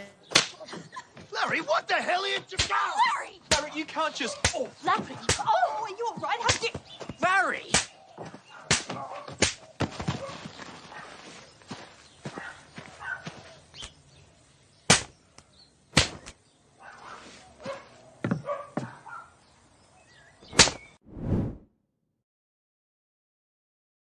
Oh Lord. Everybody's in the mix there getting slapped. Dr. Rado, Dr. Tomlinson, who's no longer even there, he got slapped too. Now, I know one person they're not going to be slapping too easy, and that'd be Dr. Sidney Honeychild. He's a fellow Leo like me. So you put your hands on him and you'd see what it's like. This person says, we can't see, no fair. Aw. You have to go back and watch it, radio folks. Go watch the video because it's hilarious. Oh my gosh. All right. This person says, yes. Yes. All right. Chuck is like, girl, you need some overtime this morning. I think we will do. Whew.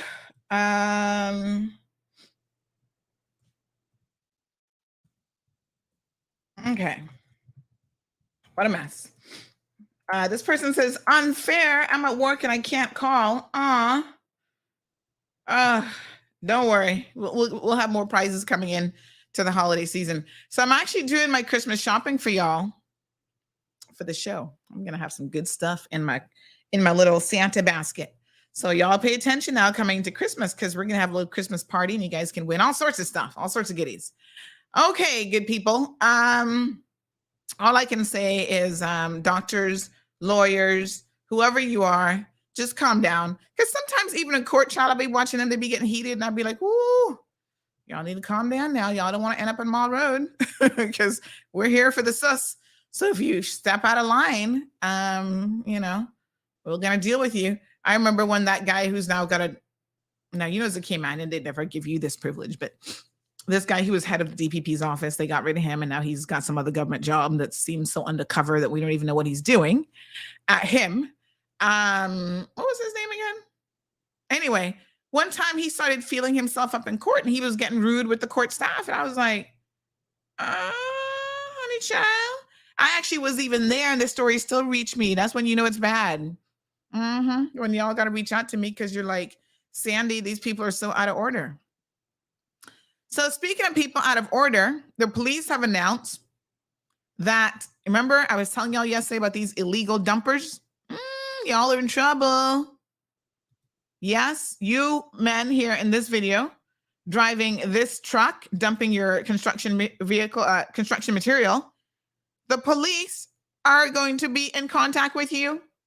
They'll find the owner of the vehicles first and foremost. But the police reminded people, they said they're investigating these dumping in Newlands and they will be prosecuting you. You're going to pay at least $500. I know one thing, if you don't get the message now, you'll never get it.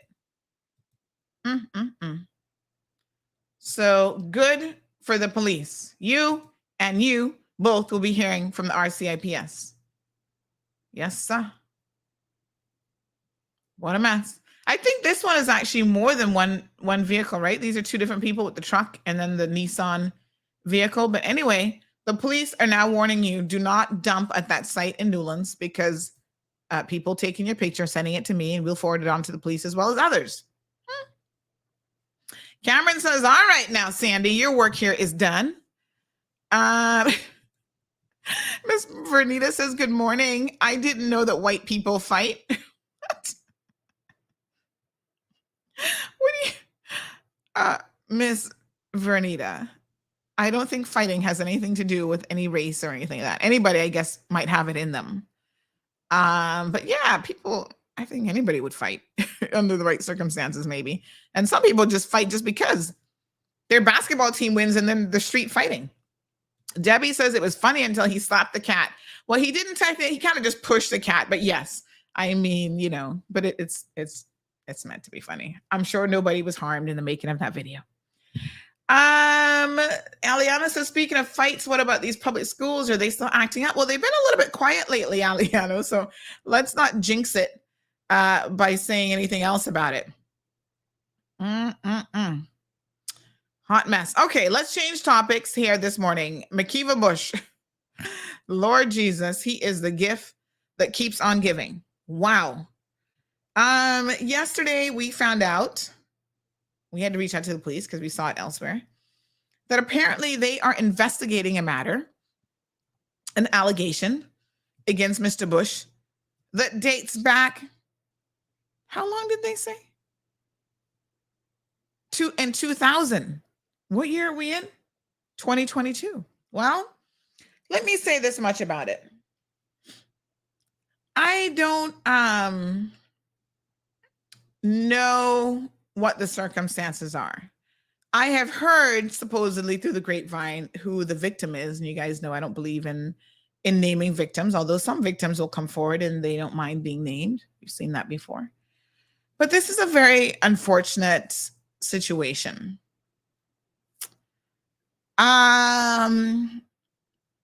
Anything's possible. Do I believe it? Well, I'd have to know more of the details. I can't speak specifically on this, but I don't not believe it because I've said this to you guys before. There's some people who have an extensive and prolific history that predates anything from recent memory.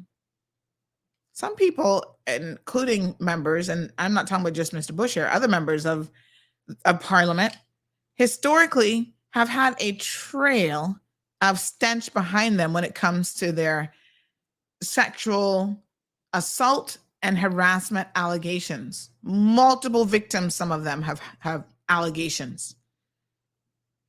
Yeah. There's one minister right now, the young lady says raped her years ago. Mm-hmm. Of course, when victims don't come forward and they don't let their stories be heard and there's no investigation, then we all are left to speculate about what this is all about. And unfortunately, that's exactly what's happening here. We'll see. I don't know after 22 years what sort of evidence one would have to prove your allegation or to make a case strong enough for prosecution. And so, of course, the police are conducting an investigation. I don't know what that investigation entails. Now, mind you, just because there's been a substantial amount of time that has passed does not mean that you can't prove it, right? Because at the time of the assault, some people may have, told family members. Maybe they didn't go to the police at the time, but they told other people, and other people can now come forward and testify as to what happened. Jonathan mentions Bill Cosby. He's saying next thing you know, you'll see some of Bill Cosby's witnesses come forward. Let me just say this about sexual assault victims and survivors of sexual assault. I cannot understand their plight because I've never been in that situation. But from speaking to them, I know that coming forward is actually the most difficult thing in the world. Sometimes they are in a state of self-denial where they can't even admit to themselves what has happened to them. They self-blame, they blame themselves. It is a very complicated situation. So when you hear of a story like this, the first response is always like, oh my God, why did they wait 2 decades later? You have to understand the psychology of that type of a situation. I can't understand it firsthand, but I know that in fact, it's not uncommon for victims of that particular type of crime to sometimes never speak about it. I know a young lady right now living in the Cayman Islands. She's originally from another country. And she opened up one day and said to me that she was a victim of child sexual abuse.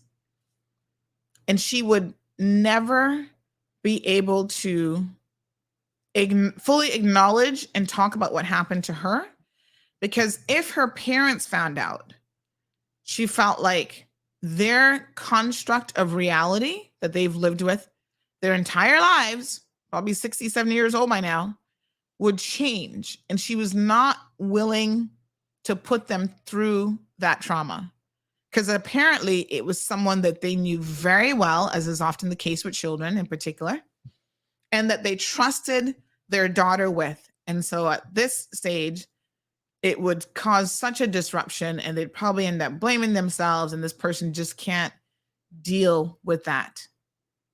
So she has chosen to be silent.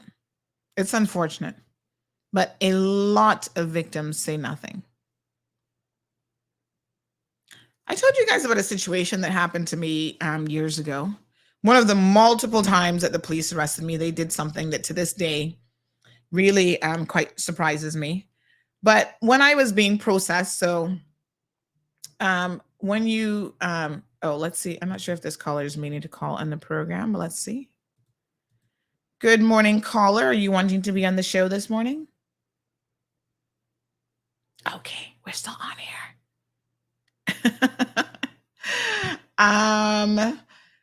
So they left me. When you get arrested, one of the things they do is they'll do like a whole intake process.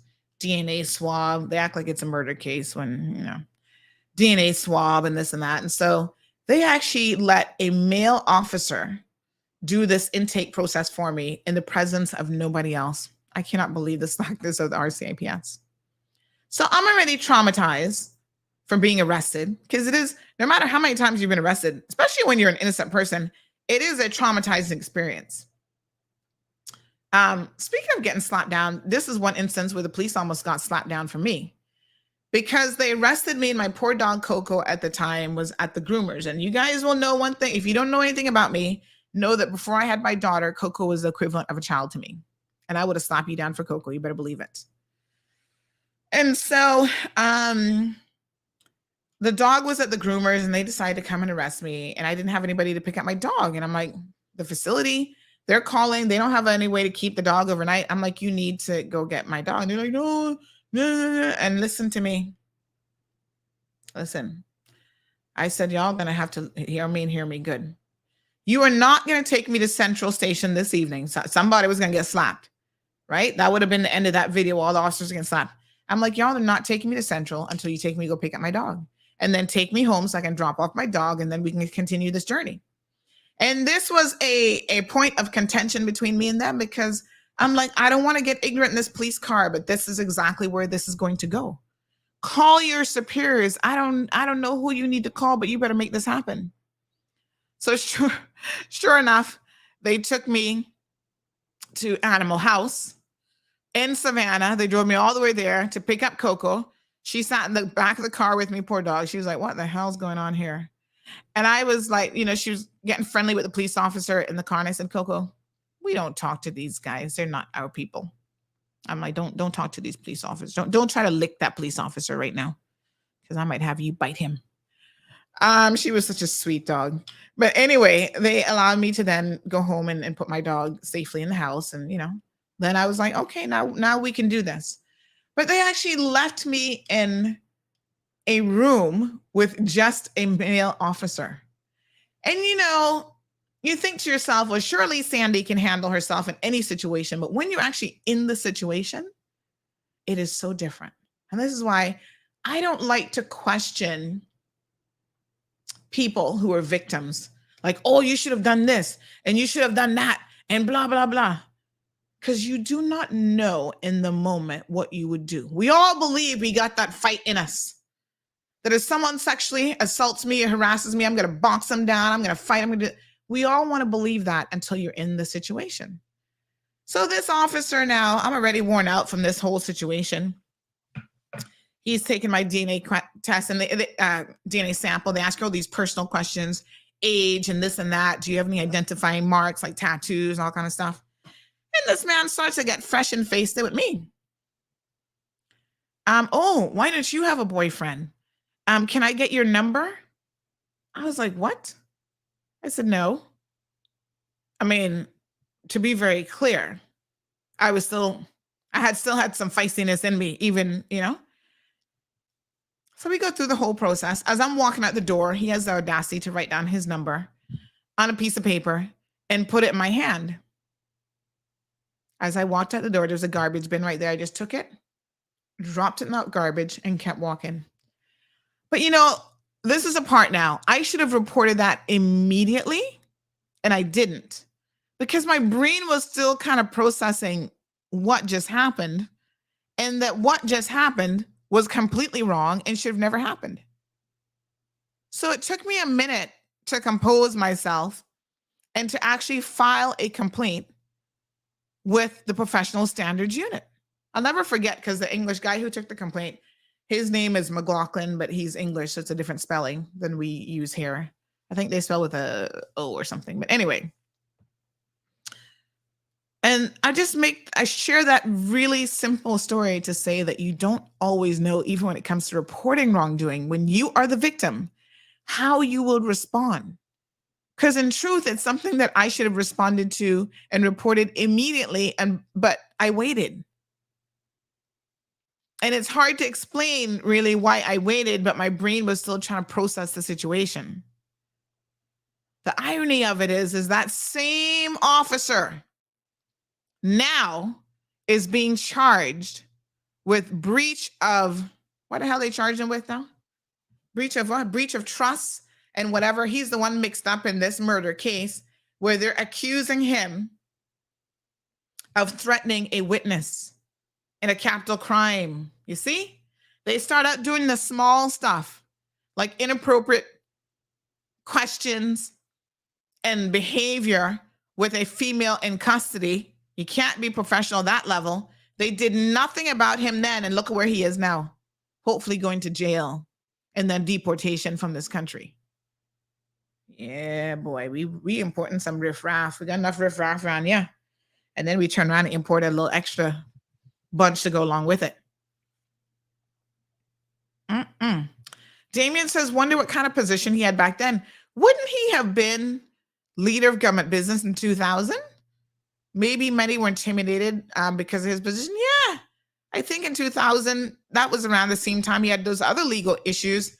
And I think that he would have been leader of government business, I believe. Good morning, Miss Dean. So good to see you. Better late than never, honey child. Alejandro say you hard though. Listen, the stuff that you see sometimes will really make you shake your head. And this is why we have to get it right. There should be, as he says, this is their BS procedures. There should be correct procedures. I should have never even found myself in that situation. And this is where the management of the RCIPS need to have these protocols and procedures in place. No mail. You know you're going to come and arrest me. Hello, you went as far as getting a search warrant. I believe that's the one that was actually thrown out. Somebody was telling me the other day, they're like, Sandy, do you know that you're in the history books? I said, I am. What history books would that be? They said, honey child, when they do the training for JPs, your case comes up. They're like, well, this is why we have to do training for JPs, because of Sandra Catron sued the government and won on her own. She didn't have a lawyer because they followed incorrect procedure when it came to even obtaining the search warrant. And I'm like, yeah, boy. They're not easy. What a fight life has been, huh? It's like you feel like you have to constantly fight for people to just do the right thing. It's crazy. Alejandro said most police are extremely biased. Blackberry says you should have had that recorded. Old nasty, dirty, opportunist fart. Yes, honey child. Some of them, unbelievable. Shannon says importing riffraff and putting them in a uniform. Morning, Liana, and paying them a good salary too. So yes, I don't know. We'll have to wait and see if this investigation, Mr. Bush, comes to anything. I was kind of thinking about this though, and I did wonder to myself if this was a situation where maybe the victim has messages between her and Mr. Bush, or has other people that would have known about the assault at the time. I'm just saying. Liana, we covered that already. You'll have to hit that rewind button to find out the fight at Doctor's Hospital. Like I said, I don't think they're going to do anything about that because they're just not. Everybody just wants to forget that it has happened. All right, marriages of convenience was on the list for today, but honey child, that's such a big one. I think we're going to have to revisit that. Sleeping in cars. Let's touch on this one. Tomorrow we'll do marriages of convenience.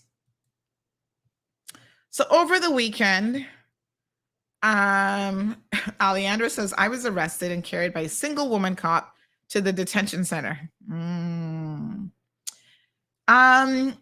It's not quite the same thing. I'm sure she probably isn't someone who could overpower you, but I think correct procedure should always be that you probably have Do cop cars here have cameras in them? This is another thing. If they don't, they should. Every single police car in Cayman should have a camera. You can get them retrofitted with dash cameras. And officers need to start wearing body cams as well. They'd be investigating a lot of internal investigations if that was the case. RCIPS, look into it. We, the people, would like for your officers to be properly equipped with protective gear, including cameras, please. This one about sleeping in a car. So this was late on Sunday. Somebody sent this to me. And this is an individual who, let me see if I can find the picture here. The allegation is this person sleeping in front of this person's house in their vehicle. Now, this was quite a polarizing and interesting discussion. And a lot of your position was, oh, why are you complaining about this? This poor person ain't got nothing where to stay, blah, blah. All right, hear me now. I'm going to be very honest with you, as we always are in this program. And it is called the cold hard truth. Yeah. I would feel the exact same way if someone was sleeping in a car in front of my yard. Who in their right mind wants someone sleeping, even if it's the public road, parked off in front of their house? I don't. Now, y'all were like, oh, well, go ask the person what's going on and what do they need. And I'm like, really? You don't know who the person is. They could have drug issues. They could be a violent person. You don't know anything. Some of y'all are making a lot of assumptions about the situation. Oh, why not just go talk to the person? Really?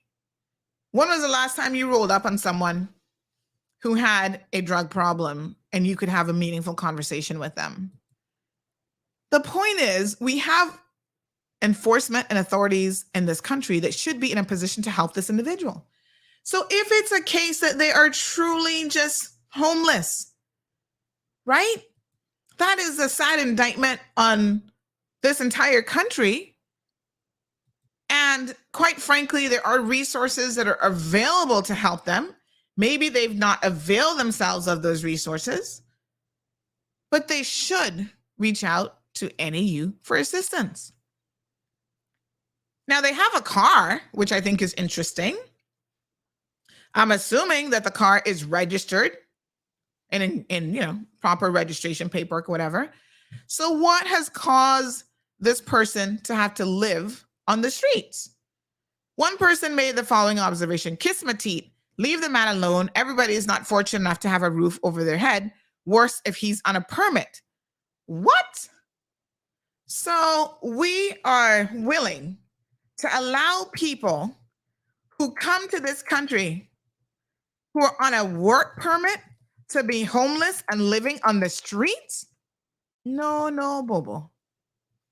I don't know. I think y'all have lost your damn minds when I read comments like this. I'm sorry to say. No and no. I don't care if you think I'm insensitive or if I'm insulting you. What on earth are we importing homeless people for?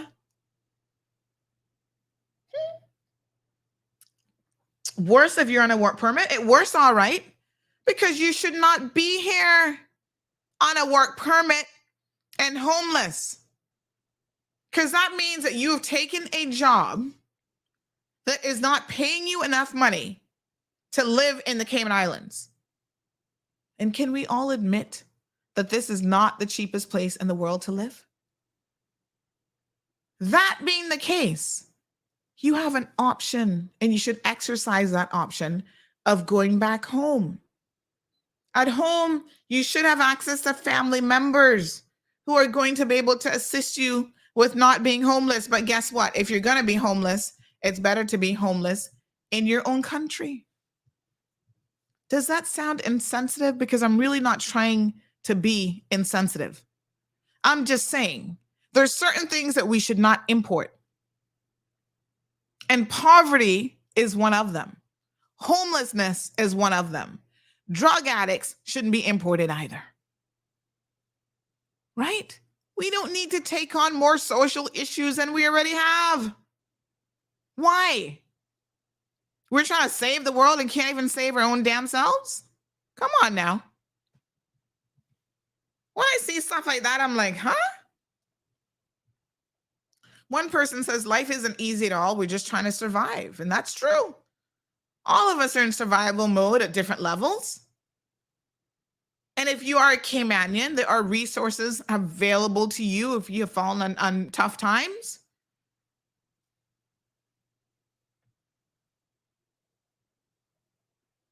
Avail yourself of those resources.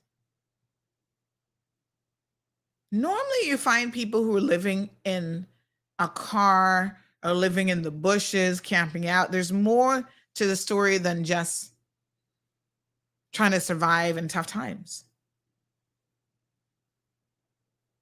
And so I don't know what this man's predicament is. And Dean says Cayman is so full of so many Karens. Is this government property that he's on? Well, it's a public road.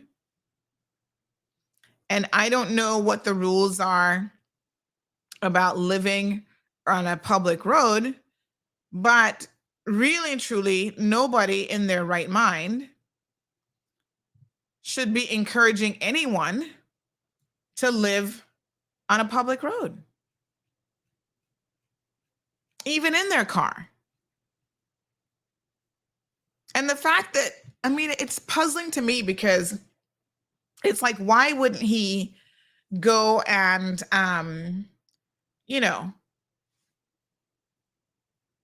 be somewhere a bit more discreet? There's a lot of roads are like dead ends where people wouldn't see you. You wouldn't be a bother to anyone. You could pick a lot of roads, really, where no one would even notice you. But why park off in a residential area in front of somebody's house to the point where they've said, the authorities are not helping them?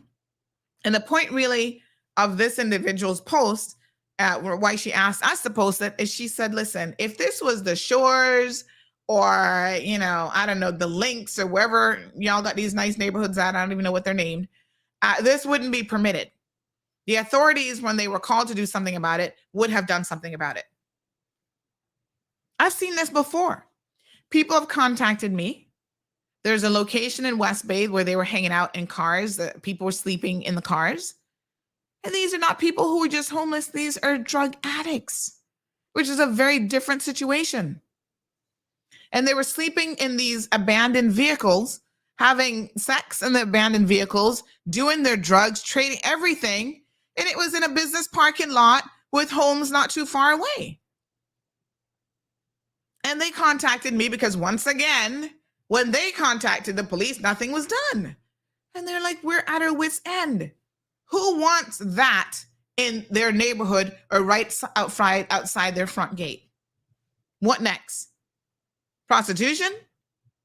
Needles you're stepping on as you walk out your front gate? The person said he's friends with people who live at the end of the street, but don't park there. Well, if he's friends with those people, why haven't they taken him in? I mean, that sounds really peculiar to me and makes me wonder that there's no way this could just be a guy who was falling in tough times.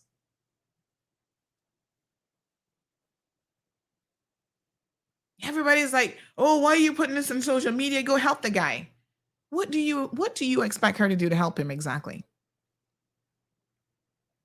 She called the police, and the police should be the ones who reach out to assess what is going on and contact the other respective agencies. If he just needs assistance, temporary assistance from NAU, that's the easiest thing in the world to get sorted out.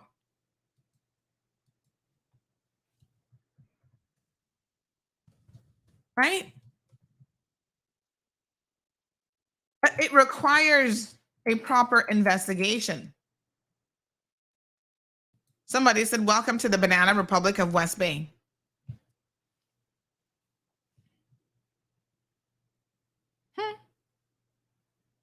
It's really, really sad. But the last thing we want, folks, is for this to be normalized because y'all are trying to be politically correct. And everybody's like, let's feel sorry for everybody who has to live in a car.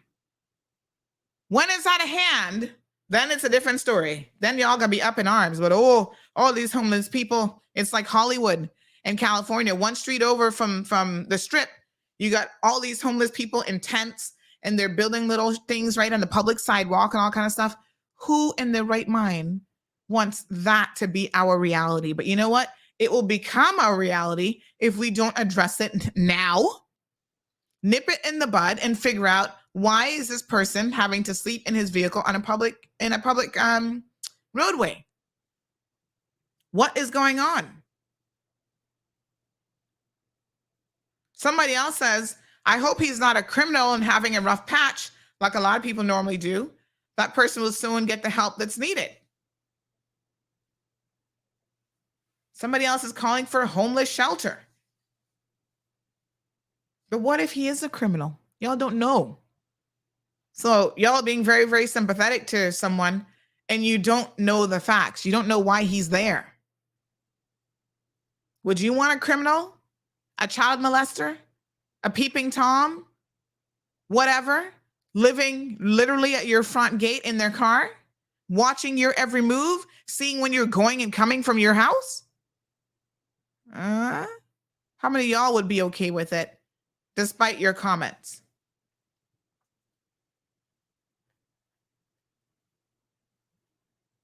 So someone said maybe the friend's house is his only option for bathroom facilities or perhaps a meal. We don't know his reasons, but I'm sure it has to be a good one. Well, I don't know about that. I don't know if it's a good reason or not. I pray he's put in a better position than having to sleep in his car soon. And I pray you or your family and kids never are in this position. It isn't about people. I'm positive the person who sent this message isn't trying to be like, oh, I don't care about this guy. That's not what this is. This is like the people that need to help him need to help him. But I do not want him for weeks and a month at a time living outside my front gate. Now, if you can allow someone into your house, my apologies, to use the bathroom and to feed them and whatever, you don't have a couch. You might not have a spare room, but you don't have a couch that they can crash on. Yeah, there's probably a good reason why they're not really letting him in the house.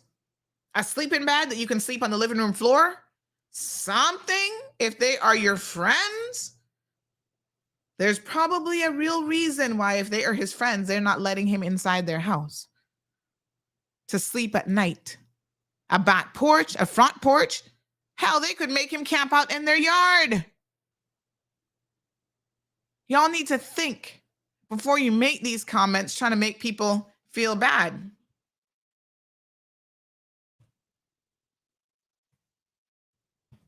Right? Someone else says, is he bothering anyone? Well, obviously he's bothering this woman. Why not try to assist him?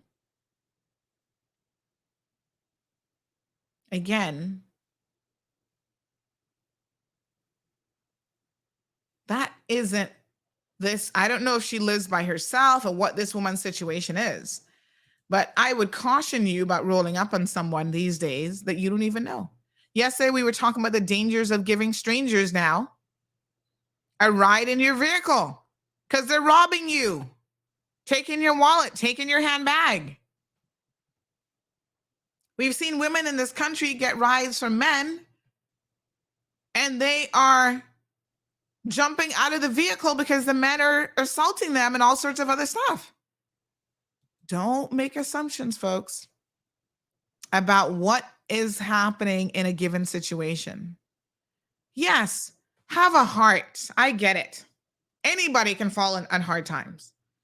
What do they say? All of us are one paycheck away from homelessness, bankruptcy, and all this kind of stuff. That's why when times are good, and we're happy to be able to get on that flight and run to Miami, do a little shopping. You spend all kind of money on Christmas gifts. You drive around in your car that you're paying $800 a month in a bank loan. You need to pull it back and start to focus on some of the more important things, including securing your housing situation. You shouldn't be renting for all the days of your life, honey child, if you don't want to. If you want to be a homeowner, that means that along the way, there'll be sacrifices that have to be made. You might have to sacrifice the vacation, the new handbag, the pair of shoes, the nails done every week, the hair done every week. Those are financial sacrifices you're going to have to make. I see people, and I've always been really astonished by this. Everybody has different things, I guess, that they spend their money on. Everyone has different priorities, right? Some people spend so much money on the physical upkeep of themselves. I'm like, wow. The treatments of the hair and the fake nails and fake toenails. They got to go out drinking, the dinners and the restaurants and the bars. And when you sit down and you add it all up, I'm like, oh, there's your mortgage payment right there, girl. You're talking about you not got enough money to pay to buy mortgage and you can't afford Foster's food fare. Are you sure? Because I see you eating out every 2 Tuesdays. You can afford it. You just need to reshift and reorganize your priorities. Look at my poor nails. Child, they look so jacked up right now. I should be ashamed of them. But look at these poor little nails. I haven't been in so long. I actually cut them off because they were going really long. I just cut them down because I couldn't be bothered. I couldn't get to the salon. I couldn't be bothered. And I need to be able to type really quickly, so I cut them down. But yeah, I got to go, child, because the cuticle's looking a little bit jacked up right now. They need a little bit of treatment. Some cuticle oil. Yeah, I need to have them cut down and straightened. Some of them got little jagged edges. I don't put on tips because that's a lot of money. And then every time you got fill them, plus I don't like fake things on me anyway, but I'm just saying, right? Got to get the hair done here shortly, a little hair treatment. Priorities. Yes, we can all, and we have all fallen on tougher times. Your tough time might be now. My tough time might have been last week. It might be in the future. But why the times are not so tough? Try to adopt some habits that will put you in a better stead so that when the tough time comes, maybe you don't have the mortgage over your head because you've been a little bit smarter with it. Certain things will have an immense impact on your life, and those things include drug use. Young people, don't touch it. Don't touch drugs. It never really ends well. You're not able to function, and despite what you think, oh, I'm not going to get addicted to this, that, next thing, one day you wake up and you're an addict. And I get that it's not really as simple as that because a lot of people are self-medicating because of childhood trauma and issues. Yeah. And that's the saddest part. You know, I think that we can be a source of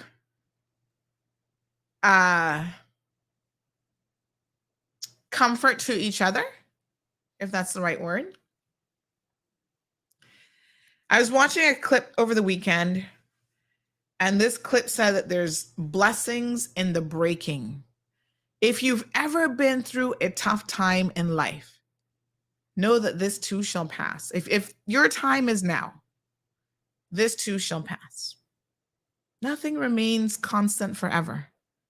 Have a listen to this interview.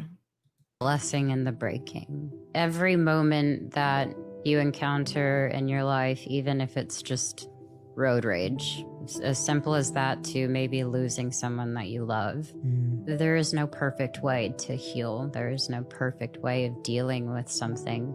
It's more just, how am I going to be a better person? How am I going to make the best choice for myself so that I don't end up angry at that person on the highway? How can I turn something like losing someone I so dearly love into, well, how can I celebrate that person and the great things that they provided me or that they gave me? Did y'all hear what she said? There is blessing in the breaking, even in the midst of your situation, your breaking situation, your homelessness, your drug addiction. You have got to find a way, folks, to get yourself the required help. There's nothing wrong with saying, you know, I don't know how to help myself. I don't know, I need help from somebody else. That's fine. Nothing wrong with that. You can get that help. Right? Roadblocks are just temporary. You can get past it. Here's another interesting one that I found again over the weekend that I thought really spoke to a lot of the situation that so many of us find ourselves in. I hate when people say that the trauma made me stronger. No, quite the contrary. The trauma gave me trust issues. It gave me PTSD. It gave me nightmares and flashbacks. It gave me depression, anxiety, neurologic issues. I made myself stronger despite the trauma that I endured. I'm the one that had to drag myself out of dark places and learned to deal with the consequences from things that I had no say-so. So no, trauma did not make me stronger. So, again, just a very, very interesting perspective. Like I said, I don't want to speak on what has transpired, even as we talk about a alleged victim now who's come forward 22 years later. We don't know what that person's trauma was. We don't know. We weren't there. It didn't happen to us. We can't question that. I just hope that whatever transpired, that everything you do in the dark eventually comes to light. And I hope for the sake of all persons involved that it can come to light. And hopefully there will be some degree of blessings that eventually will come from it. Maybe the blessing will be a young person right now who's going through something similar, who is being abused by someone in their life, will find the courage to be able to speak up sooner rather than later. Maybe that's the blessing. The blessing is for other people who watching you say, you know what, after 22 years, I can't live with this any longer. I have to seek justice. All right. Damien says, if I am working in another country, would I be a local? No, you'd be a foreign worker. Alejandro says, you know what's sad? When the public places are not public anymore. The public places are not public anymore. Well, I mean, a public road is meant for people to walk on, to drive on. It's not really meant for people who are sleeping on the public road. So it is public for a particular use case. That's why you build roads. Roads are not meant for people who are sleeping. Debbie says, preach, Sandy. We have enough to deal with. We don't need to import more S. Ms. Morna says, Sandy, it's in the foreign press. Homeless people is worldwide, so we have to address it ASAP. I mean, like most things in Cayman, despite what y'all think, our experiences are not that terribly unique. In fact, when I hear from other people around the world, I'm like, that sounds just like Cayman. But I do believe that because we're smaller, we have the capacity to try to get a hold of a lot of these situations before they get out of hand and try to address them as best as we can.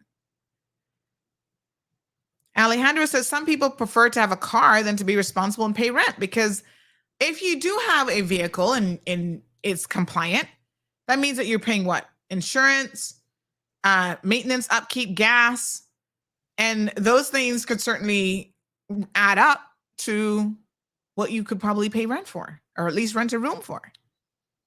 And Alejandro, to your point, some people really are trying to put their heads, what's the saying, your hat higher than you can reach. You have to know what you can do. You can't afford a car, then don't get a car. Find some alternatives for transportation. Live close to work. We know public transport isn't the best.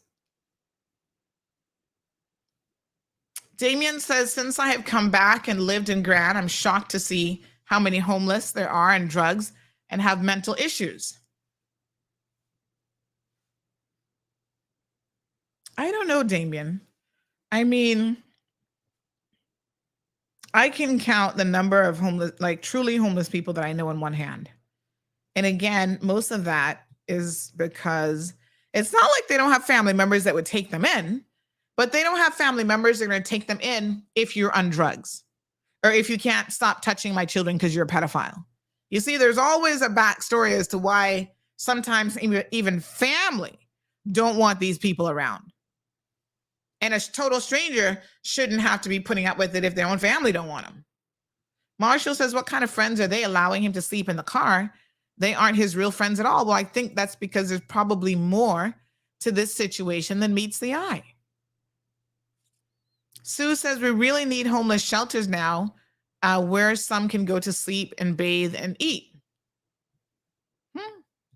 It would be more like a drug rehab center, which we ain't got one of them yet, but we get a mental health facility soon. Amir, good morning. Amir says, you're speaking nothing but the facts, ma'am. Spit game on the masses. Thank you so much, my dear. There are a vice versa there. Check out some Jordan B. Peterson, Sandy, truly brilliant. Okay, I will. He says, no, I'm not defending the sleeping in the roads. That's just insane. Damien says, everyone coming here, though, and getting work. Well, this is another problem, which we'll talk about tomorrow in the context of arranged marriages, they might as well be, marriages of convenience and stuff like that. We do see that there are individuals who are coming here and people are taking that work permits for them, and they have no work. And this is a very, very dangerous situation. Yeah. Because we are creating an environment of non-compliance. And what do you think? If I'm here and I can't find work, why are you here? You're here as a guest worker. You shouldn't be here on a work permit if there is no real work for you. And you shouldn't be out there trying to find your own work. That's against the law. The person who takes out your permit isn't supposed to be doing you a favor. They're supposed to be providing you with a job. All right, folks. Damon says work does not work. That's it for today. Let me grab the morning show, the morning news. My apologies. Big shout out again to Kevin Watler. So, folks, couple things. The Basketball Classic tournament is on now. This is day 2. Some teams have been eliminated already. They have been working extremely hard in order to put on this competition. And these guys are top notch, and they're really doing a wonderful job, at the competition. We'll see who takes the trophy in the end. In addition to that, we have Gimme Story that is going to be coming up here starting in a couple days. They start in Cayman Brac on the 25th as part of the Cayman Brac Heritage Day events. So if you're in the Brac and you love Cayman culture like we do here in the program, please go and support Gimme Story. It is free. This is the best part now. It is free for all to attend. So go and ensure that there's a good crowd out there, folks. And, they'll go through all the districts. So you don't have to travel far. You don't have to go far to enjoy Gimme Stories. And this year, the focus of the Gimme Story lineup, which is put on by CNCF, the Cayman Islands National Cultural Foundation, is that all of the storytellers are going to be Caymanians. Woo! Isn't that wonderful? Support your people. everybody from Nasaria Shalat. We're going to be featuring, CNCF is putting it up on their page, and we're going to be sharing it on our platform as well. They're going to feature each of the performers now leading up to the storytelling. And we posted Nasaria last night. So if you don't know anything about Nasaria Shalat, I mean, you really been living in a hole. She is a former drama teacher, and she really is just fantastic at, the performing arts and very artistic. She's got a husband who's also artistic. Mr. Shalat does a lot of paintings, Randy Shalat, and he's an artist in his own right. So make sure you look at the dates. We'll be posting it on social media, and go and support these wonderful events. Take your kids, let them see and hear Caymanian storytelling. These people really get into character. They have Jevi, they have King Navasa, and Rita Eskavanovich, and a whole line of others as well. Those are just some of the names. Matt Brown, that's some of the names of the performers. So it's going to be an absolutely wonderful time. So Nasaria Sakushalat is both a writer and artist here in the Cayman Islands. And she's already published 2 books, by the way, of poetry and other things. And she is just, respected both locally and internationally. So again, the Gimme Story lineup starts November the 25th through December the 2nd. It's going to be a wonderful time of performances throughout, covering all of the different districts. And they're starting first with Cayman Brac, the Sister Islands.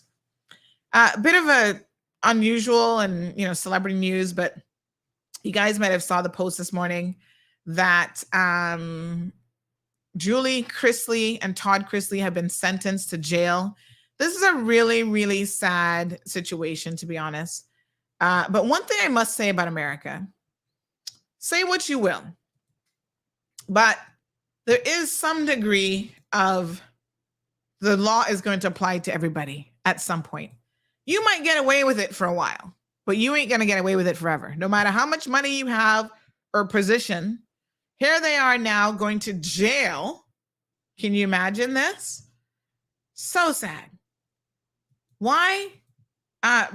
What were they doing? It was fraud. Basically, enough of them have gotten caught up in this, and it's quite unfortunate. But they have a fraud case where they were being charged, or they were convicted actually, of, I think it was relation to like bank loans and stuff like that. Bank fraud and tax evasion. My God. Now this couple, and he not gonna do well in jail, honey child. He a little bit too soft for prison life. And she probably do better than him. She probably gonna toughen up, and women can be all right, but I don't know about him. They were found guilty after an initial indictment back in August of 2019. They got a new indictment February of, I think it was last year, or this year rather, providing false credit reports. This is what Julie Christie admitted to. False credit reports, fake bank statements when trying to rent a house in California. What? This is what happens when you live above your means. You start lying to cover up that you actually broker than a lead pencil. They refused to pay rent for a few months after they started using the homes. You see how people can be? They probably would not have even been caught had they just done the right thing and paid the damn rent. Because then people started digging. Then they also hid money that they were making in this fake film production company, hiding income from the IRS. And the IRS, they got collecting money, honey child. If you're making it, you better pay Uncle Sam. So they faced 1 count of conspiracy to commit bank fraud, 5 counts of bank fraud, 1 count of conspiracy to defraud the United States, and 1 count of tax fraud. Julie, the wife, is also charged at 1 count of wire fraud and 1 count of obstruction of justice. They were found guilty, and now, honey child, they are going to jail. Of course, they denied any wrongdoing on Instagram and blah, blah, blah. They're not going to help him, child. Look at this. He got 12 years in prison And she got 7 years. Wow. They still lucky because the prosecution was actually asking for way more time than that. The prosecution was asking, in his case, for 17 to 22 years. And for her, 10 to 12 years. So they have to report on January the 15th to start serving their sentence. I don't know how this can end, honey child, because I don't see them being able to handle jail life. I'm sorry to say. And it's so unfortunate because he has a son that has some kind of,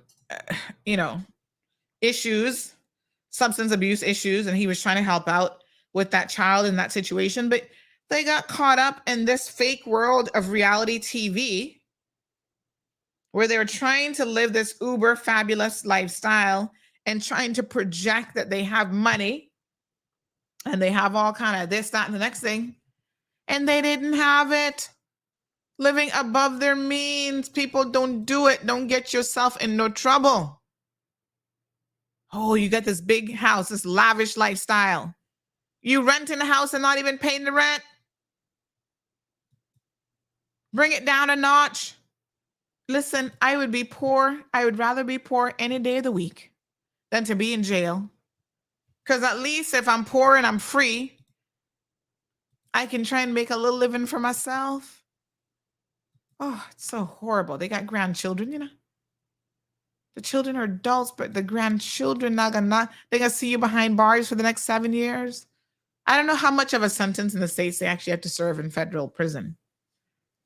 What a mess. Evelyn says they were living very lavish lifestyle. I always watch them. Miss Sue says this is shocking. They had the best life too. I watched it a lot. God help him in prison. They had the best life because they were faking it. It was all a facade. It was all a lie. They were falsifying bank documents, lying on mortgage applications and rental applications and all kind of stuff. And yes, we all feel sorry for him because he looked like they can have a good time with him in prison. That's all I can say.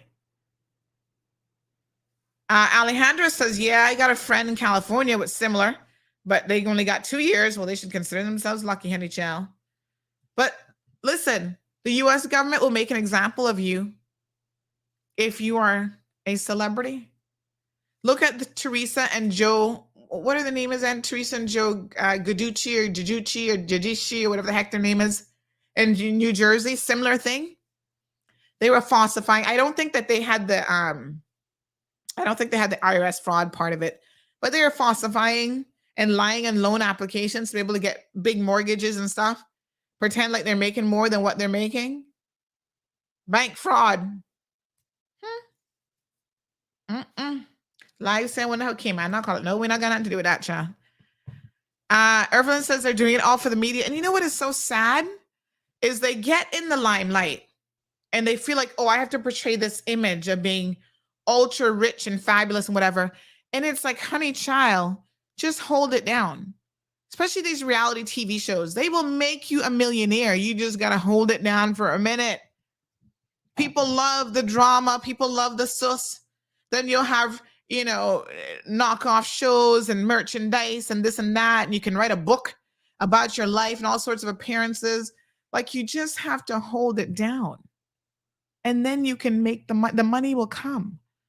But trying to pretend to be something you're not is just ridiculous. And as Alejandra says, they were documenting it all. This is the part that always gets me.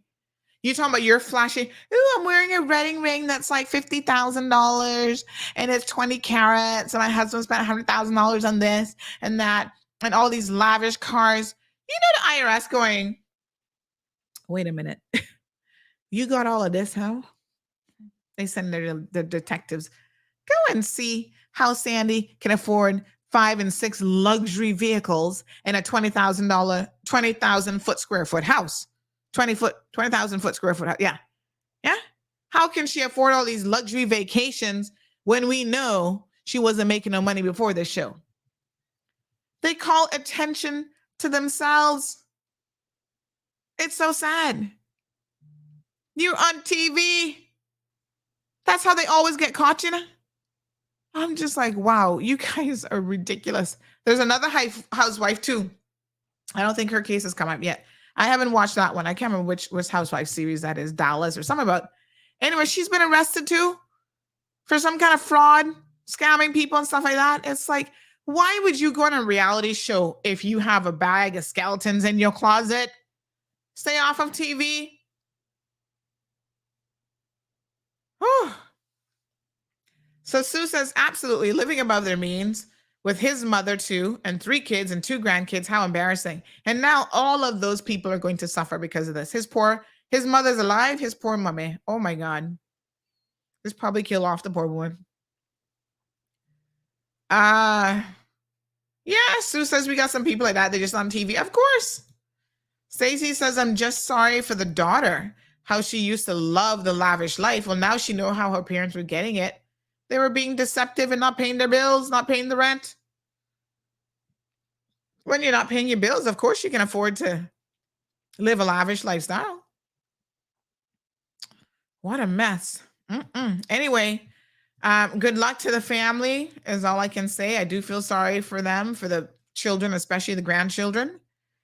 And but hopefully it's a real lesson there that you cannot defraud the system in the US and get away with it for long. And like I said, Uncle Sam don't care if you're a celebrity. They're coming for you. Just like Donald Trump. They're not finished with him, you know.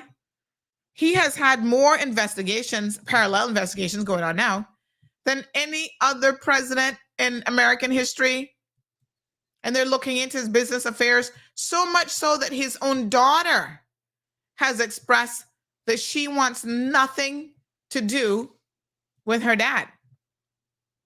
She said she will support him privately, but she refuses to come on the campaign trail, and she doesn't want anything to do with him if he's going to run for office again. She wants nothing to do. But you know why? It's because her hands have been tainted. Quite literally, she has been in on this, and she is part of the investigation. She might have to turn state witness on her own father to save her own skin if truth be known. You sit there, Alejandro, talking about leave him alone. He soon find out. That man has been up to some shenanigans in business. Y'all don't understand the magnitude of it. Anyway, folks, thank you all so much for tuning in to the program today. Happy Tuesday. Get out there and be productive. I'm heading off to court. We got to see what's going on with Garfield Rob to see where his court trial is. I'm also going to stop by the basketball court a little bit later on to check on the Cayman Classic event. And then I've got some clients and I need to see throughout the day as well. So you guys go out there, work hard. Hard work not gonna kill you if it's honest work. Please engage in honest work. At least you're not gonna end up in jail. Y'all be good until tomorrow's program. Here's your news headlines from Kevin Watler.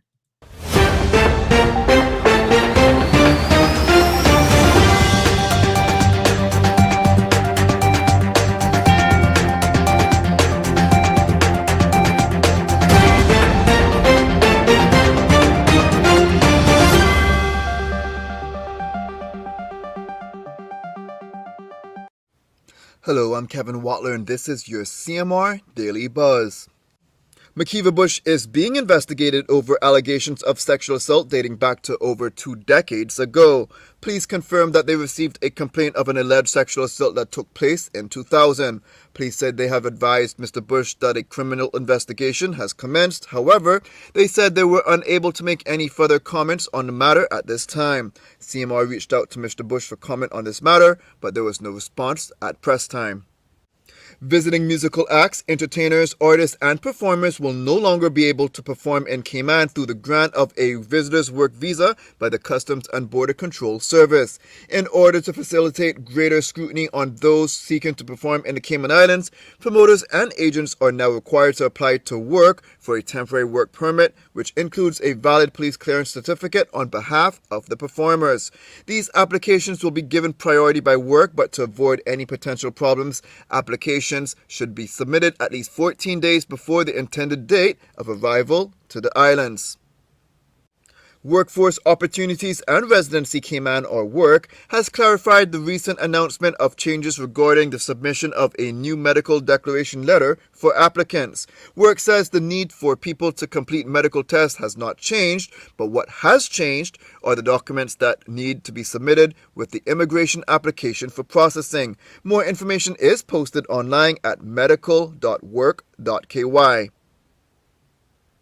A 58-year-old Georgetown man was arrested on suspicion of leaving a scene in a hit-and-run accident that involved a cyclist on the Eshley-Tibbetts Highway.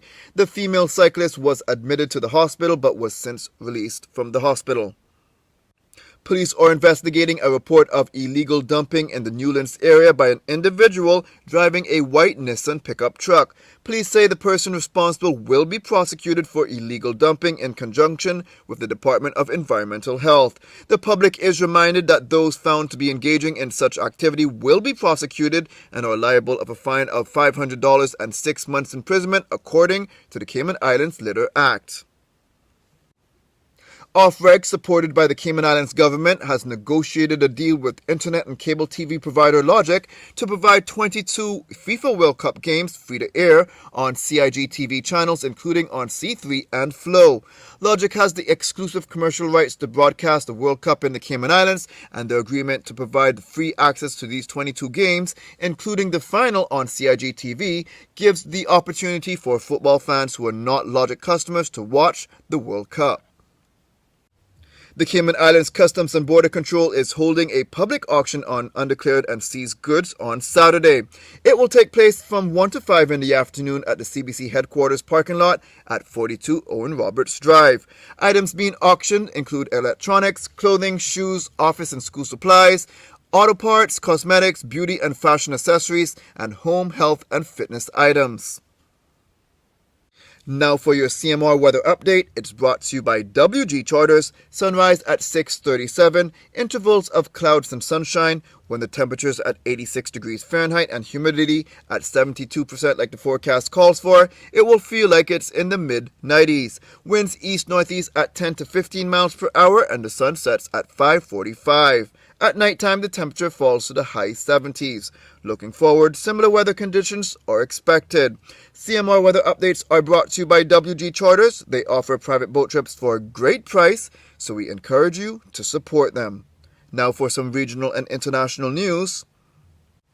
An earthquake on the main Indonesian island of Java has killed at least 162 people and injured hundreds.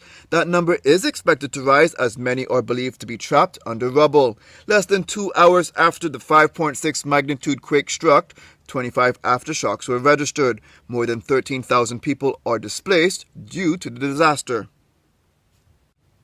Barbados secured a major game-changer contract with the government of Rwanda to establish a new pharmaceutical industry, the first in the Caribbean. Prime Minister Mia Mottley told reporters that the accords reached with the government of Rwanda were the biggest game-changer for Barbados.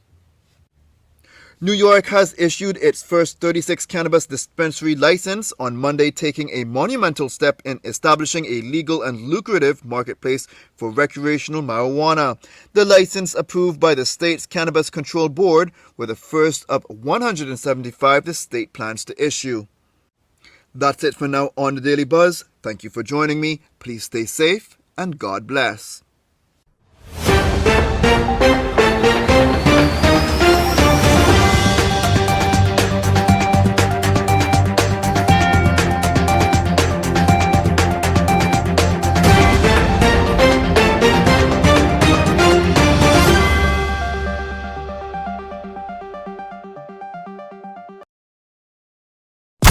Thank you for tuning in to another episode of The Cold Hard Truth on Bobo 89.1 FM.